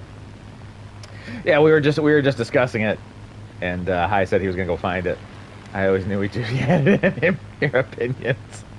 I think everyone made their opinion on the intro pretty clear when I first released it. I was like, "Oh, that's probably not great." Some J's are also in the Chinese tech tree, but are we talking about are those the jet fighters though? Like the latest Joint Force JF ones there, the JF-17 or whatever? Timo, because that's a bit different, right? Like the J's in the Swedish tech tree that I've seen have always been mid-tier 3.7 to 5.0 kind of planes. Now their planes in higher tiers may be also J's. I just don't know because I think my highest thing is a 5.7 in German. So hello everyone. I am doing fine. I was hiking today, as is shown on the Discord place. Oh, very nice. How is everyone else doing? I'm doing wonderful, of course, D. I'm glad to hear that you were out having a good time and hiking. I love the scenery that you post in the Discord. It does really take me back to my own home state, because even though everyone knows New York City, no one really understands the upstate New York life and how it is so much different than New York City. You know, so there are jets. Oh, there are no active players in the enemy team. So, yep, that's gonna do that. Well, we did all right. Ooh, I got Thunderer. Is the Texas bit too dry compared to York? Now, you see, that's what I would have thought too, D. Right? So, let me just real quick read everything. How's everyone else doing? I'm doing fantastic, thanks. I got the whole weekend ahead. Oh, man. High's about to do some wild stuff. About to have a wild high on the loose. And then Timo says there are jets. Okay. So I didn't know there were jets in the Swedish tech tree that also were labeled J. Because, like I said, I've never gotten up to that point. All right, I'm sending it. Hi, by the way. Is Texas a bit too dry compared to New York? So here's the thing. When I first moved to Texas, I didn't know anything about it. I had always assumed, based off of the old-timey movies, that almost all of Texas had no grass. It was all nothing but sand and desert, and there was nothing, right? And then I got down here, and the humidity is insane. The humidity here is far worse than New York. So it is always I can walk outside basically after taking a shower in the morning and feel as I step outside I'm about to take another shower basically in my own sweat or just moisture floating in the air. It's how crazy it is.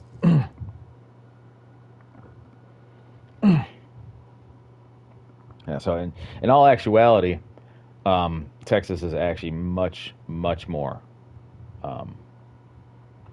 Now, I guess I should say in the area that I'm in, right? Now, West Texas, I think, from what I understand, is the movies, right? Is the actual, old John Wayne type movies there, right?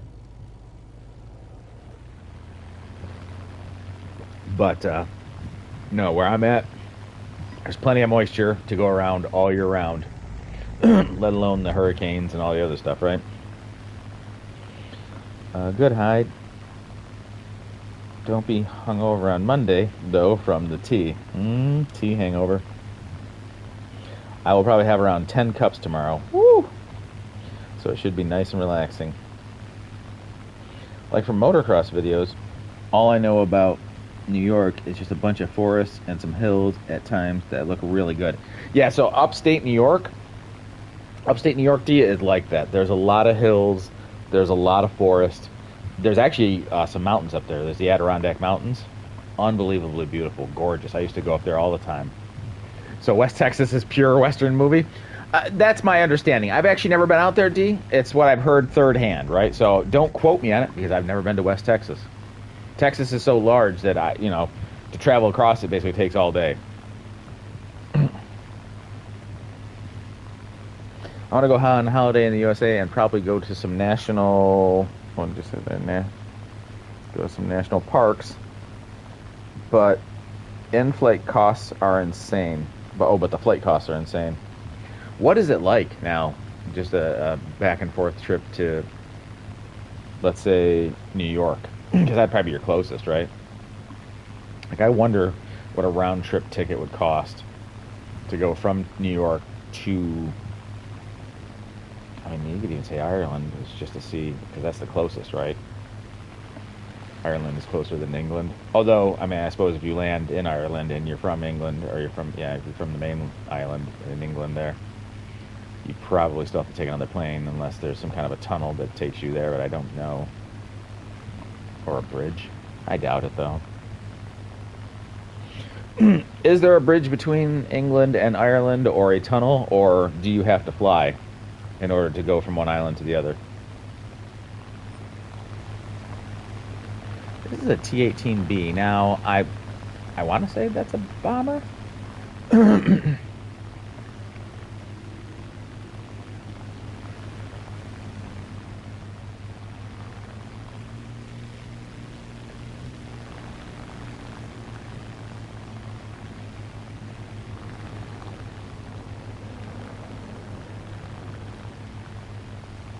There was an SB-2C up here. He's not down low, right?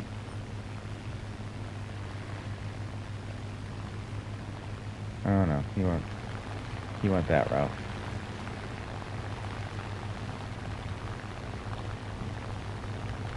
The enemy's getting closer to victory.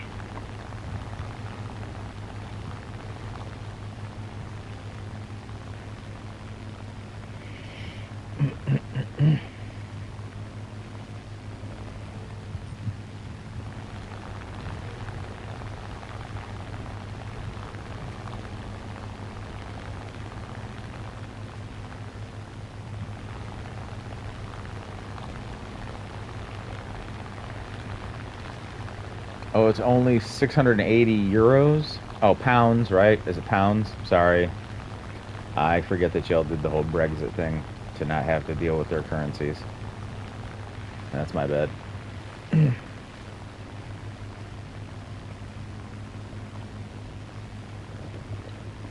want to go on holiday in the USA, probably go to some national with flight costs. It's not flight costs I hate about the US vacations, but the cost of the vacation time. Like, some people from Europe genuinely spend 10K bucks just doing a trip across New York City. Well, if you go to New York City, you're going to spend some money, right? Because you're going to want to see all the things in New York City. And you can see everything you need to see in New York City in about 2 weeks.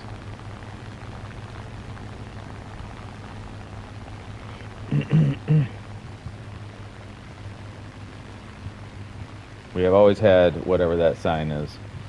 It's one of our oldest currencies. One of the oldest currencies. I would assume that's the pound symbol, but I'm not sure, because that could also be the euro symbol. I don't really know.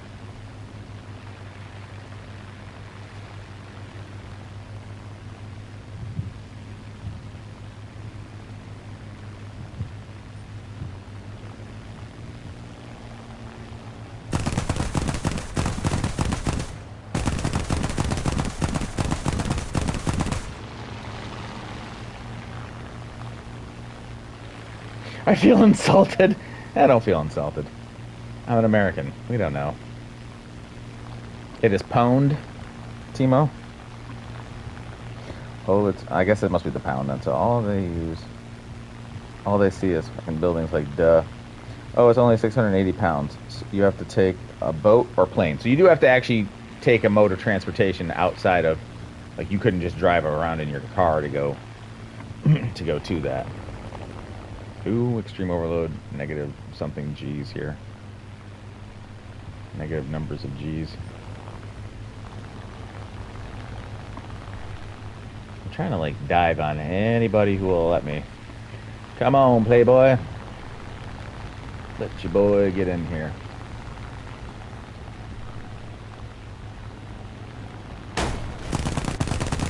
You gotta be kidding me. I wasn't paying attention. I apparently overspeeded like an idiot. All that work to finally get into position, and then I overspeeded. Are you still in the game? No, you're out as well. Alright, well, I'm returning to the hangar after wasting my time for 20 minutes flying around trying to find the perfect target to jump. And that stupid mosquito. That was painful. Alright, well, ready up whenever you're ready. Imagine flying across half the world only to see straight streets and modern architecture like go to Cologne or Berlin. I went to Syracuse in Sicily. Absolutely amazing architecturally, and went down the crypts and everything else like that. It was really interesting. I mean, don't get me wrong. The skyscrapers in New York are, obviously the modern day, whatever, wonders of the world or whatever, because they were built in like the 1910s or 1920s, whatever they were.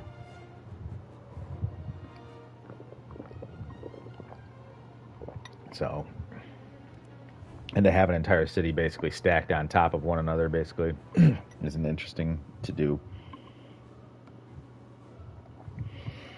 We have always had, I'm going to say pounds. It's one of the oldest currencies. Whatever that sign is, LOL. Yeah, I'm sorry. He is fuming silently. I'm sorry. I feel insulted. It is pound. Pound. I'm not angry. I'm just disappointed. Well, I'm an American, man. We don't know a ton about Europe or England or the UK. I would never fly across the Atlantic to see the city. I would just stay in the countryside. Yeah, see, that's the way to go right there, huh? If you ever want to come out and see something, that's what you want to see. You want to see the country. Come out and see these absolutely beautiful, scenic things like Yellowstone. What are the parks? Some of these big national parks that we have. Yellowstone Park is obviously one.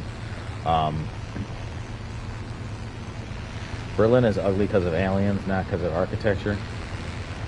Well, see, that's the problem, really. Berlin now. Berlin has upped your chances of being stabbed by X Factor, to the nth degree in recent years.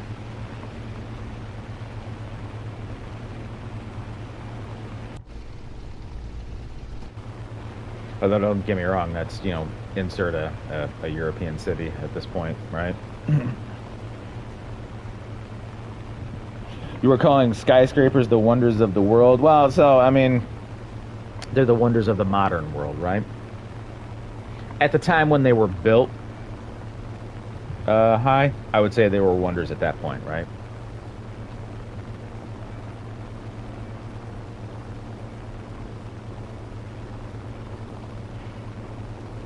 Going to Berlin or London is basically going to a free-for-all medieval server. Well, I mean, I would compare it to like this. Like, basically, if you've ever been in like a PvE/PvP server, it's like flagging for PvP whenever you go to those places, like Berlin, London, Paris, those major, Amsterdam, maybe even. Though maybe not Amsterdam. Maybe, I can't remember. I can find Junkers everywhere. Well, mostly in Germany, though. Oh, junkies everywhere. Yeah, you can find junkies everywhere. That's true. But the problem is that these people may not necessarily even be junkies. And, it makes it worse when you don't actually even belong. So it makes it even, I think it makes it much worse. I wouldn't call them wonders of the world. I would call them a marvel of engineering. Fine, that's fine. That's absolutely fine. Hi, I mean, potato, right? I mean, I don't. I'm not going to argue that. That's fine. You don't have to call them wonders of the world. Maybe they're not wonders of the world, right? They're not wonders of the modern world, so much as they are wonders of modern engineering, right? Or the marvel of engineering. That's absolutely fine. I'm good with that. I was trying to come up with a phrase that basically saying, hey, look, they're important and they're astonishing for that time period in which they came to pass.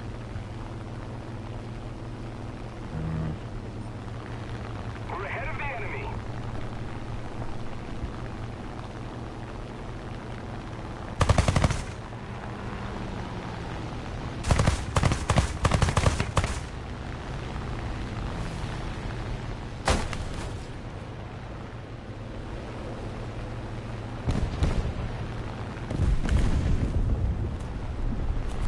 Whoa! Whoa! Whoa! Whoa!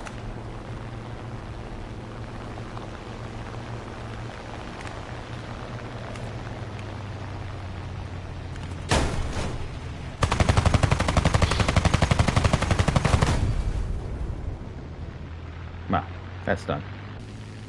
Well, I'm gonna give up on planes for today. I'm sorry. Hi. Yeah, we had kind of more of a rough go of it today than usual. I'll return to the hangar. I do appreciate, of course, you coming out. I mean, you had a good run with the Spitfire, so obviously, you can lock in.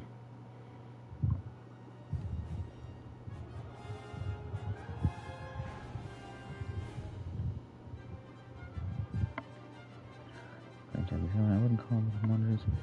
Brahma skyscrapers, they are megalo-narcissistic designs, like they are just huge slabs of concrete.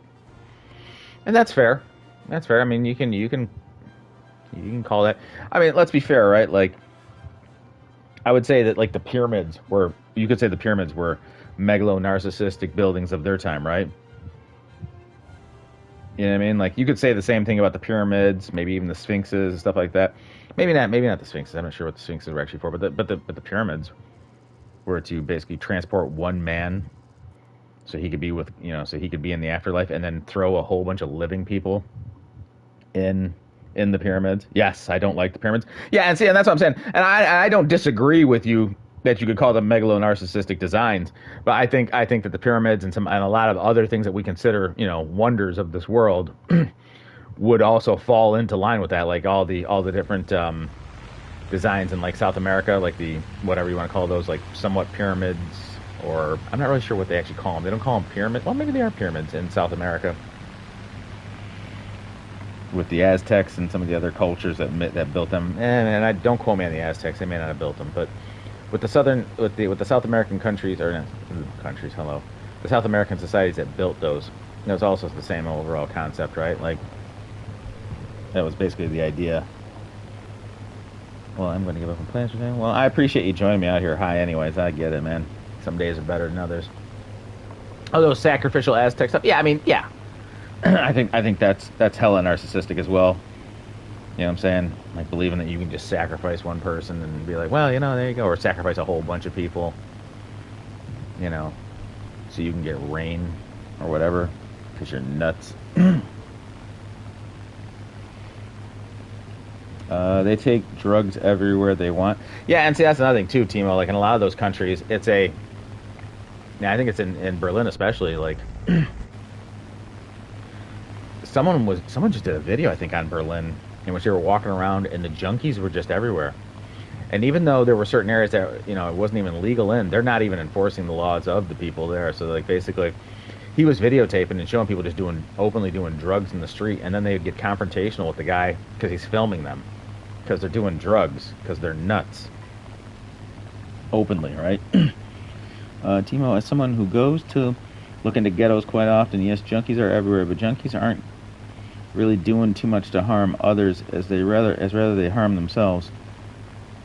Thanks for letting me join. I'll spectate now. Well, thank you for joining me. Hi. Yes, I don't like the pyramids. Oh, those sacrificial Aztec stuff. Yeah.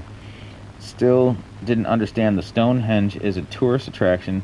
To be honest, it's just a load of stone. Well, I think one of the things, there's a bunch of things I believe about Stonehenge that make them interesting. like if I'm, and now don't quote me on this. I could have sworn I'd seen this. Someone really don't like Jew. And oh, of course, and the guy who's my teammate says that's me. How did you know that he doesn't like the Jews? Great, fantastic. Gonna lose the keen at back. Go kill it. Oh Lord, I just can't with these people. It's just a load of stone. So okay, so going back to what I was saying, the Stonehenge concept of it being interesting, at least, is that, and like I said, this is just from the understanding I have of it. Okay, the PBJ crashed itself, so don't have to do anything about that.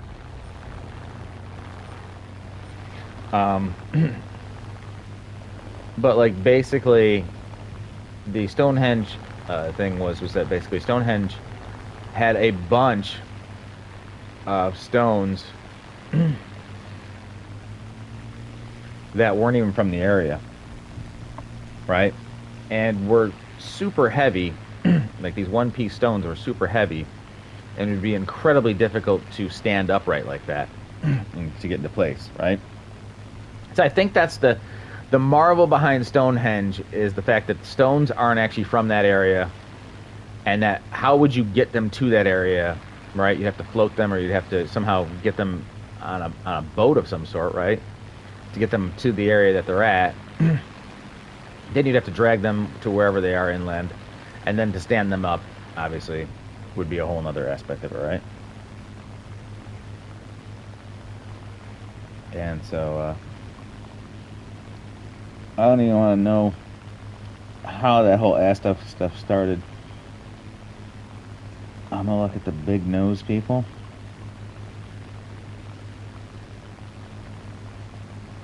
I don't know what that means.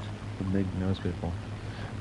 I mean, I guess they did depict some like South American tribes having like big noses and stuff like that, but I don't know if that was that prevalent. We're ahead of the enemy. Right, and that's the other thing too, right? The actual lining up is just amazing too, right? Like where it lines up within the summer solstice and the winter solstice and sunset and all that. Yeah. So basically, the whole concept of it is crazy, based on the concept that, you know, you're, where in the hell is this bomber? He's like right somewhere. Gotta be below me, right? Oh, it's an AI bomber, so I'm not seeing a name. I'm like, why don't I see a name? Hey, baby love. What you doing, baby girl? Yeah, a little longer. What's that? The time's 3:30 to 3:45. Okay. So, What are y'all gonna do? well, we're waiting. Okay. Engaging the enemy. Whoop, whoop. I think you just hit your tail. Yeah. Yeah, I was a little late today. I didn't realize that was a movie when I started it. That was my bad. I was like, what are you doing? You said 12, and I was freaking out. I know, I because said 12 was o'clock stream, and then like, I looked up and I was like, oh, that's a movie. Well, I do want to finish it before I...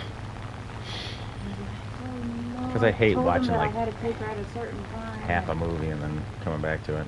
Ready, all that. Ah, cool. I think it's time for coffee. Yeah, it's never a bad time for coffee, unless you're trying to go to bed. Unless coffee does the exact opposite of what coffee does for 90% of everybody else, right? Woo! I'm getting a little more accurate with these. Now watch me miss with the next 15 shots I take. 15 minutes? Is that what you're thinking? Okay. Not bad. Yeah. Effort and victory will be ours.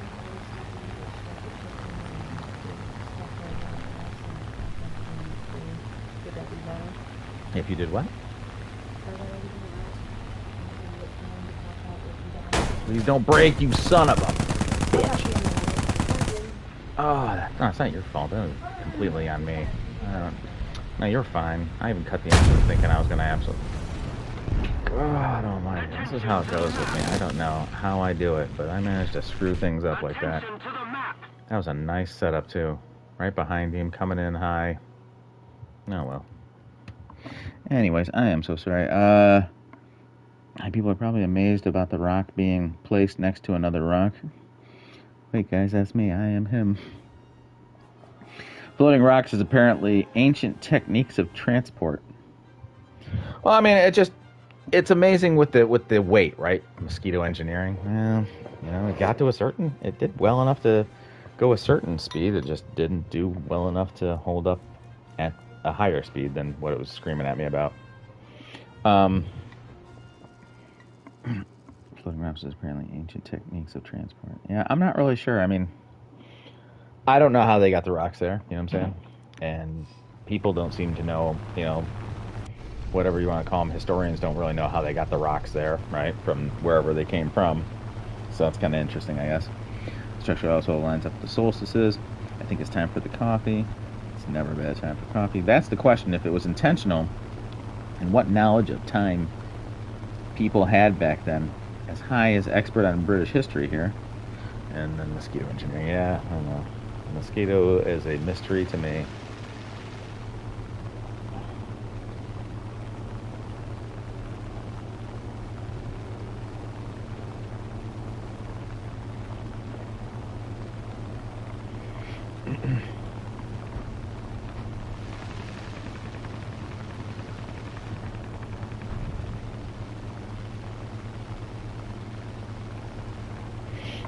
I have no clue about Stonehenge. All I know about is an old Druid religion place, I think. Really? Either way, that's kind of interesting.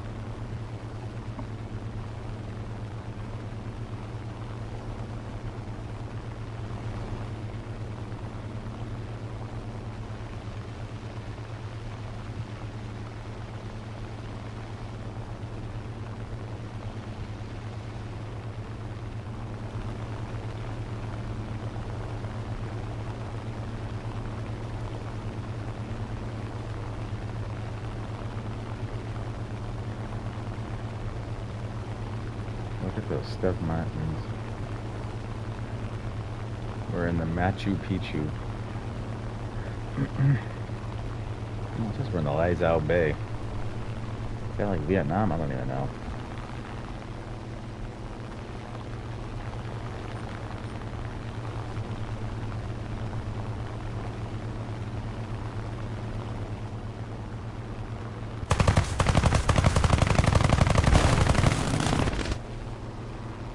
Hold it together just long enough. Hold it together just long enough. Come on, come on. Come on, come on. Come on, guide it in. Guide it in. Guide it in. No, we're not going to get there.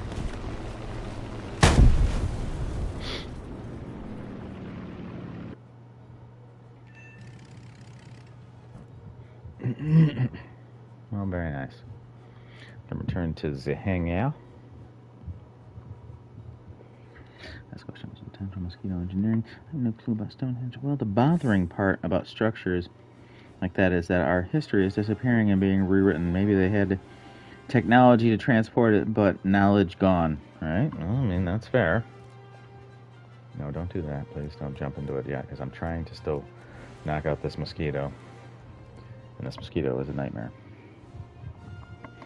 But rocks don't interest me in the slightest. I would prefer to listen to American history than learn about Stonehenge. Well, what kind of American history would you like to learn about?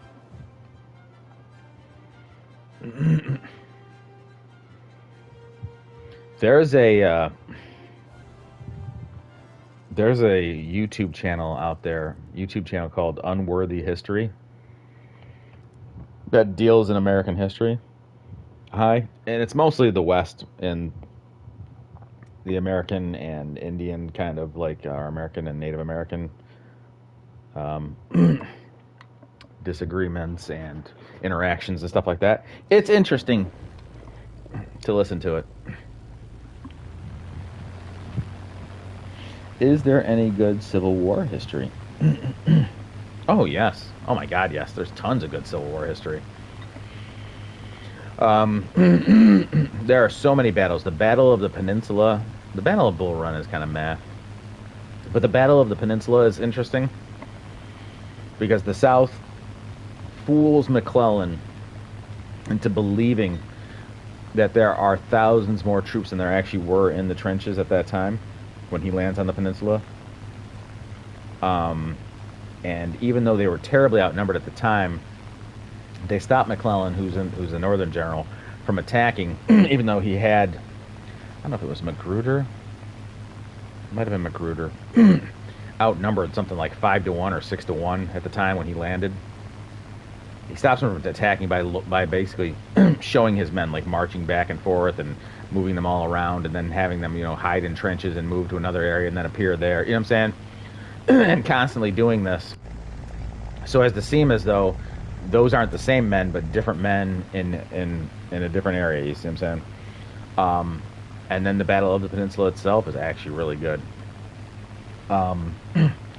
Chancellorsville is probably the South's magnum opus. It is Robert E. Lee's probably best work that he ever does. Fredericksburg is another unbelievable, stunning win by the South. Request air recon. And then, of course, Gettysburg, the change, the changing of the tide at Gettysburg. And then the Grant out west with Vicksburg, and then Sherman and Grant almost getting caught with their pants down basically at Shiloh. I think it was Shiloh, where they almost were defeated. So it's really good. There's a lot of history. There's a lot of Civil War history that is really interesting to look at.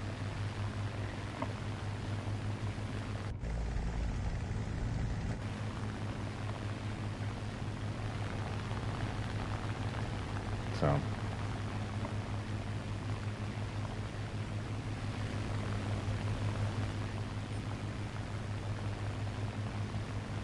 and then of course there's there's the battle for Atlanta.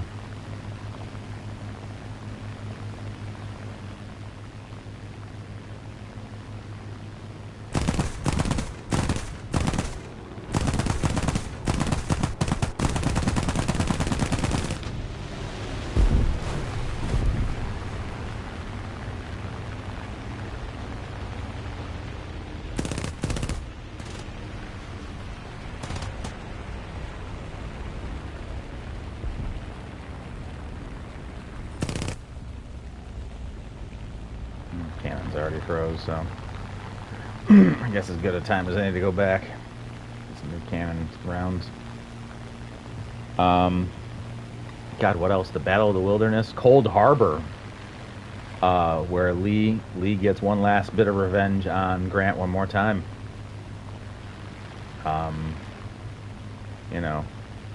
But Grant taking over and watching his strategy of basically just grinding the South into its end. Basically him going, you know what, I'm just going to take the battle of attrition to your door, and I'm just going to put my foot on the gas and just not let up and keep attacking.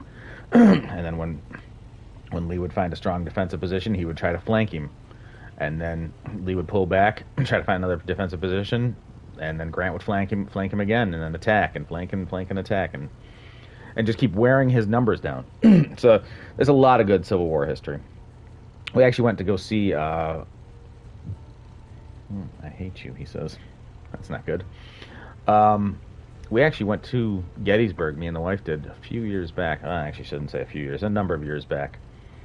We went to Gettysburg, and it's very interesting. We actually saw a reenactment because we were there in the early parts of July when the battle actually happened, so people were doing reenactments.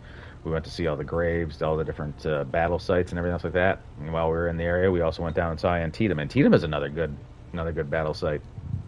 If you ever come to the U.S., I mean, those are kind of interesting places to go visit, to kind of see the ground in which thousands of men fought and laid down their lives for, different ideologies from each other.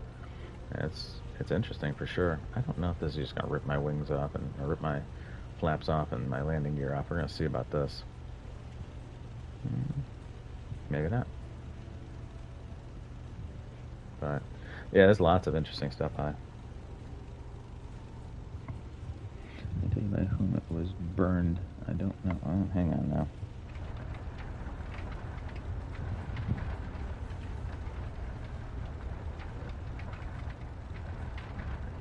I probably should have applied the brake a lot sooner than this, but you know, there's that for you. We're winning. Not particularly great here. I'm about to go off the back of the runway. So I'm still moving too fast. Okay, not terrible though. What do we got here? The Greek library burned. I can tell you by whom. But what was burned, I don't know. A lot of Civil War is very interesting. The only problem is from a political point. Other than that,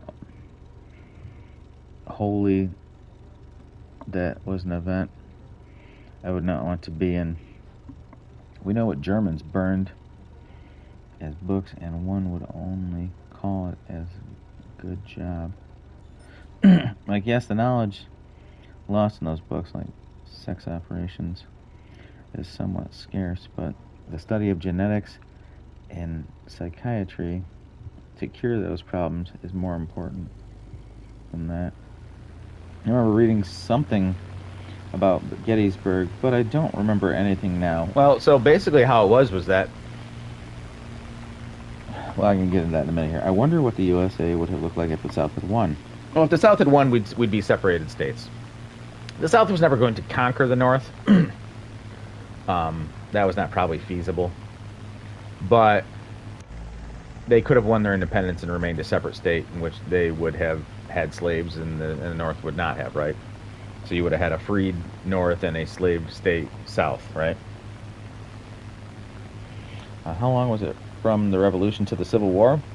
Well, so the Revolution ended in 1781, maybe? 1782? I want to say 1781. Let's say 1781 just for giggles. And the Civil War began in 1861, so 80 years separation. Jivy, do you have any pets? I do. I have Just a little more effort. 4 dogs. And 4 dogs. victory will surely be ours. 2 cats. 2 cats. Yes. And the wife has a. It's a giant lizard. Blue-tongued skink. She likes him. So, yeah. There's that. Those are me pets. 4 dogs. Well, yeah.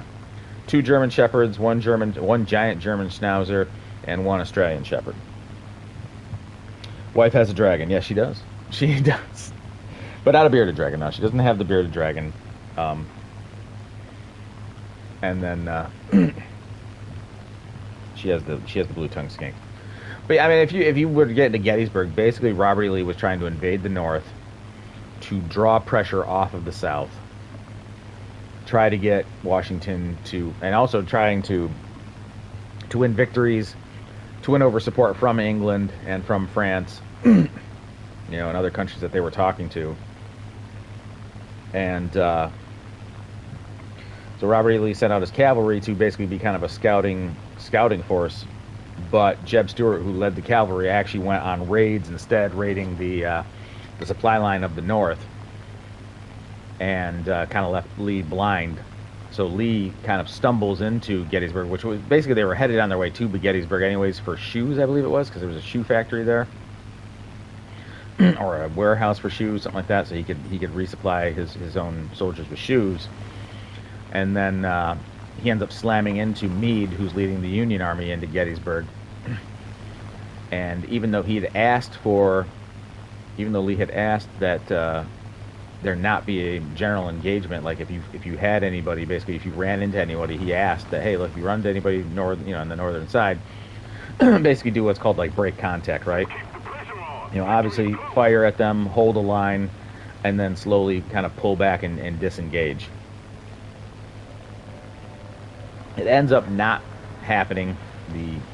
The cavalry fails him under Stuart. The cavalry leader Stuart just fails him, really, to be fair. And takes his cavalry and does goes on a raiding spree instead of being his eyes and ears. And then I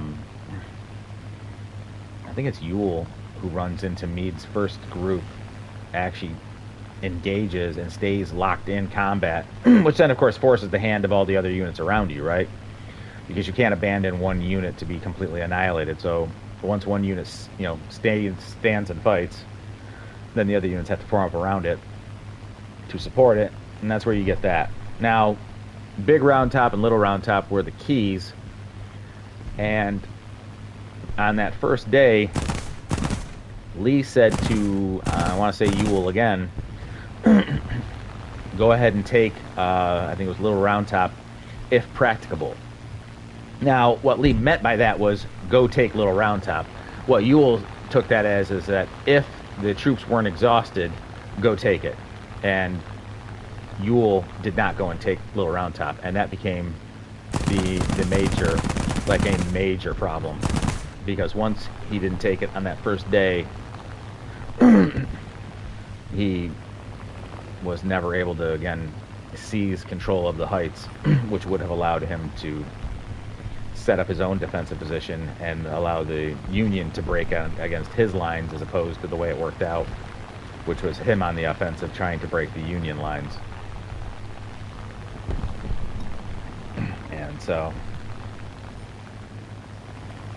And so after that, they made multiple assaults the next day against a now entrenched Union army at Little Round Top and Big Round Top on the flanks, as well as Devil's Den. And yeah, they just never broke them. They never broke them. And it got close, don't get me wrong. Like the Massachusetts, the 20th Massachusetts, I believe it was, who was holding Little Round Top, actually ran out of ammo at one point and had no choice but to basically fix bayonets, because they're in the middle of the combat at this point here. So the order they gave was to fix bayonets and charge down the hill. And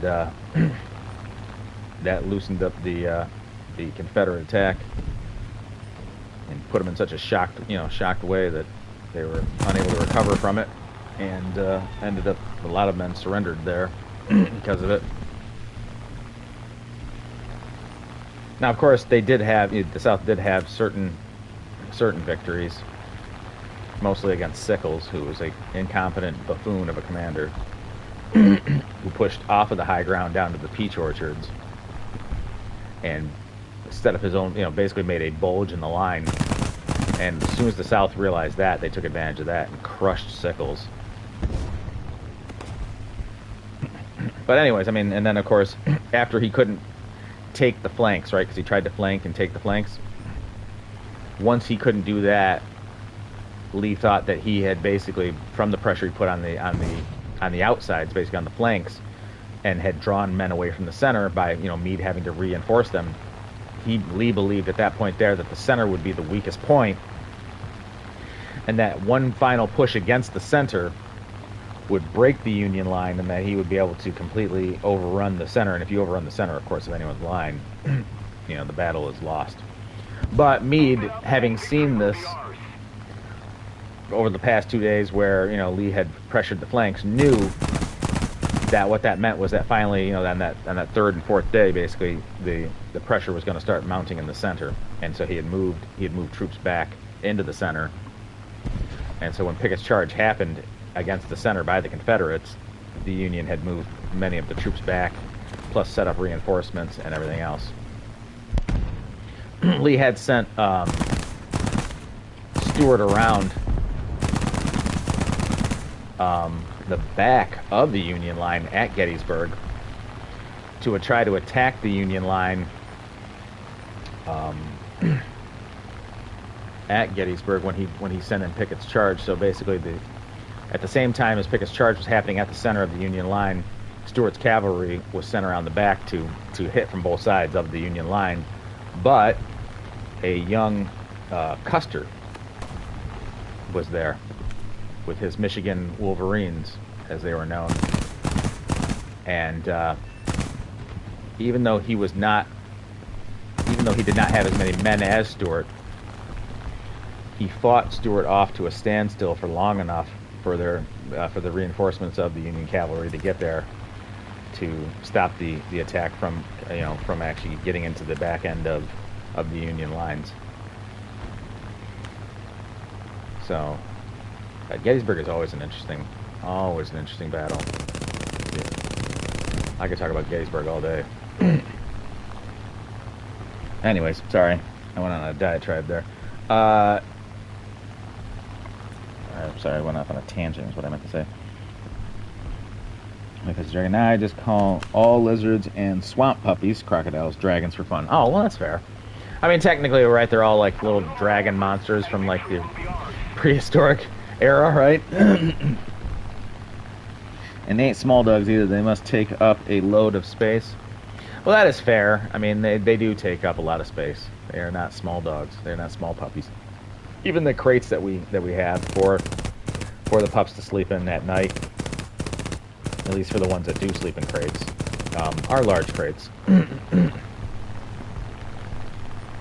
So.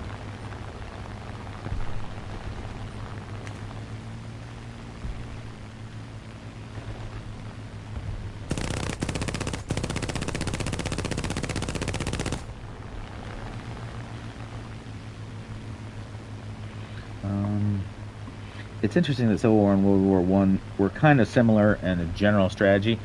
It is, D, and it's terrifying because the weaponry between the Civil War and World War One had come such a long way, where no longer were you facing single fire rifles that took a minute or 30 seconds to reload for an entire line, right? With completely inaccurate rifles, right? Now you're looking at machine guns that could put thousands of rounds of lead, down range, and now you're charging men into that, which is just absolutely insanity to me. World War One has strategy, not really high. I hated World War One for that specific reason. There really wasn't a whole lot of strategy, it did not seem like. And that's what drives me insane about World War One, is that the strategy was get up out of the trenches and charge the enemy. Run at those machine guns. It didn't, I don't know. It was basically just a mass slaughter. He who had the most men to throw at the battle won, kind of thing, it felt like. World War One had a ton of strategy and tactics. If you want, like, most interesting battles, definitely Italian Alps, though. What if we had Gettysburg Yap stream one day? I don't mind learning history, LOL. Oh, I would love to talk about history. I'm a huge history fan, huge history nerd. I know a lot about Gettysburg because I've watched a lot of shows about Gettysburg, a lot of documentaries, some movies, and I've read a ton of books.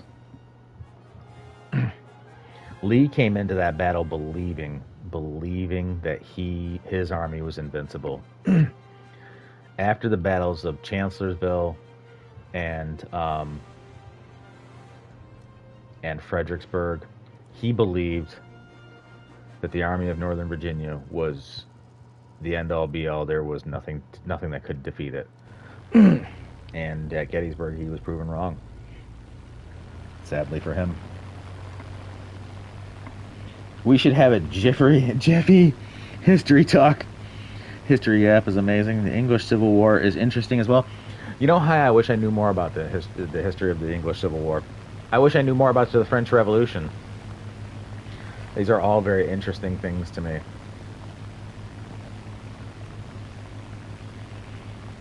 I mean, if we look at more closely, Germans have started mobile warfare, or rather moving warfare, during World War One, but it was pretty late.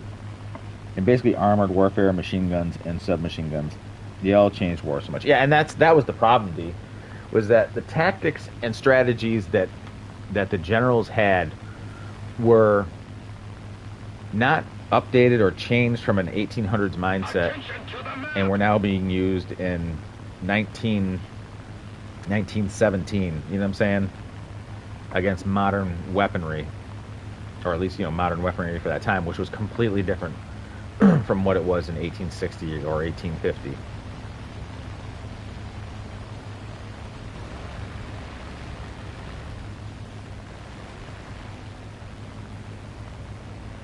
I don't like the Napoleon War. I don't know why you wouldn't like it. It's interesting.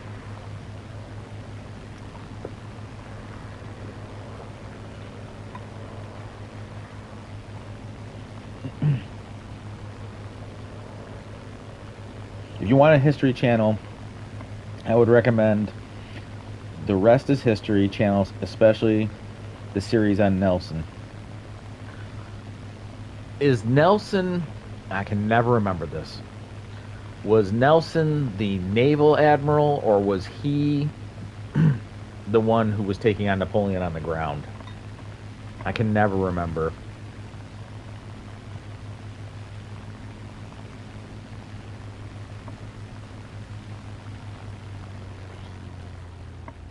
There was multiple problems for Napoleon, I would say, and a couple of them were his own fault, and a couple of them were not. The biggest problem that Napoleon had was that he had no other general that was even close to him, that was even close to being as competent as he was. And what the Allies learned was that they could fight Napoleon's army by always attacking wherever Napoleon wasn't.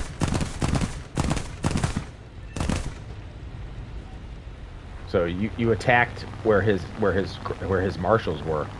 You would attack Marshal Ney's section of the line. You know, you would attack where his other marshals were. You would never attack where Napoleon was. And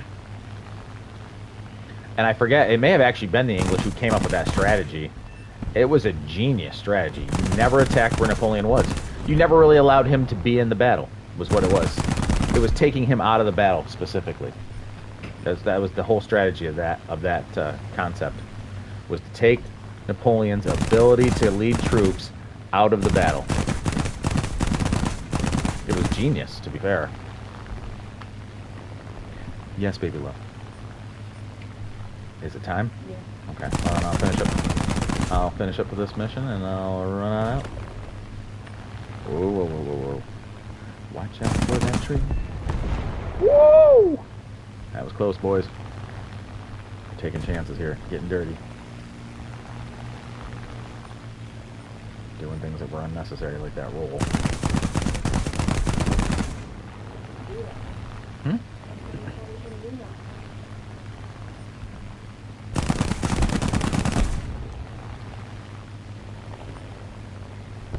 Probably should.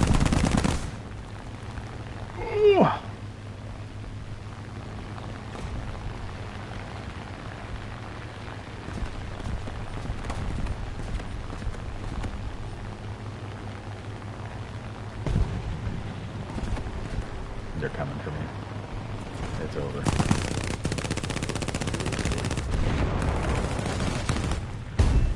Woo! Oh, baby, I got an aircraft destroyed. Playboy!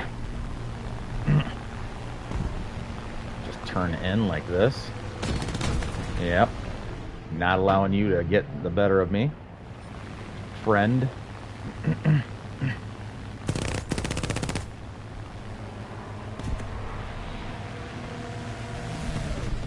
Dive underneath his guns there and look to see where the friendlies are. They are nowhere in sight. Roll one more time into him. Try to make this as tight of a turn as possible. Woo! Nope. Nah, I tried. Watch out for that tree.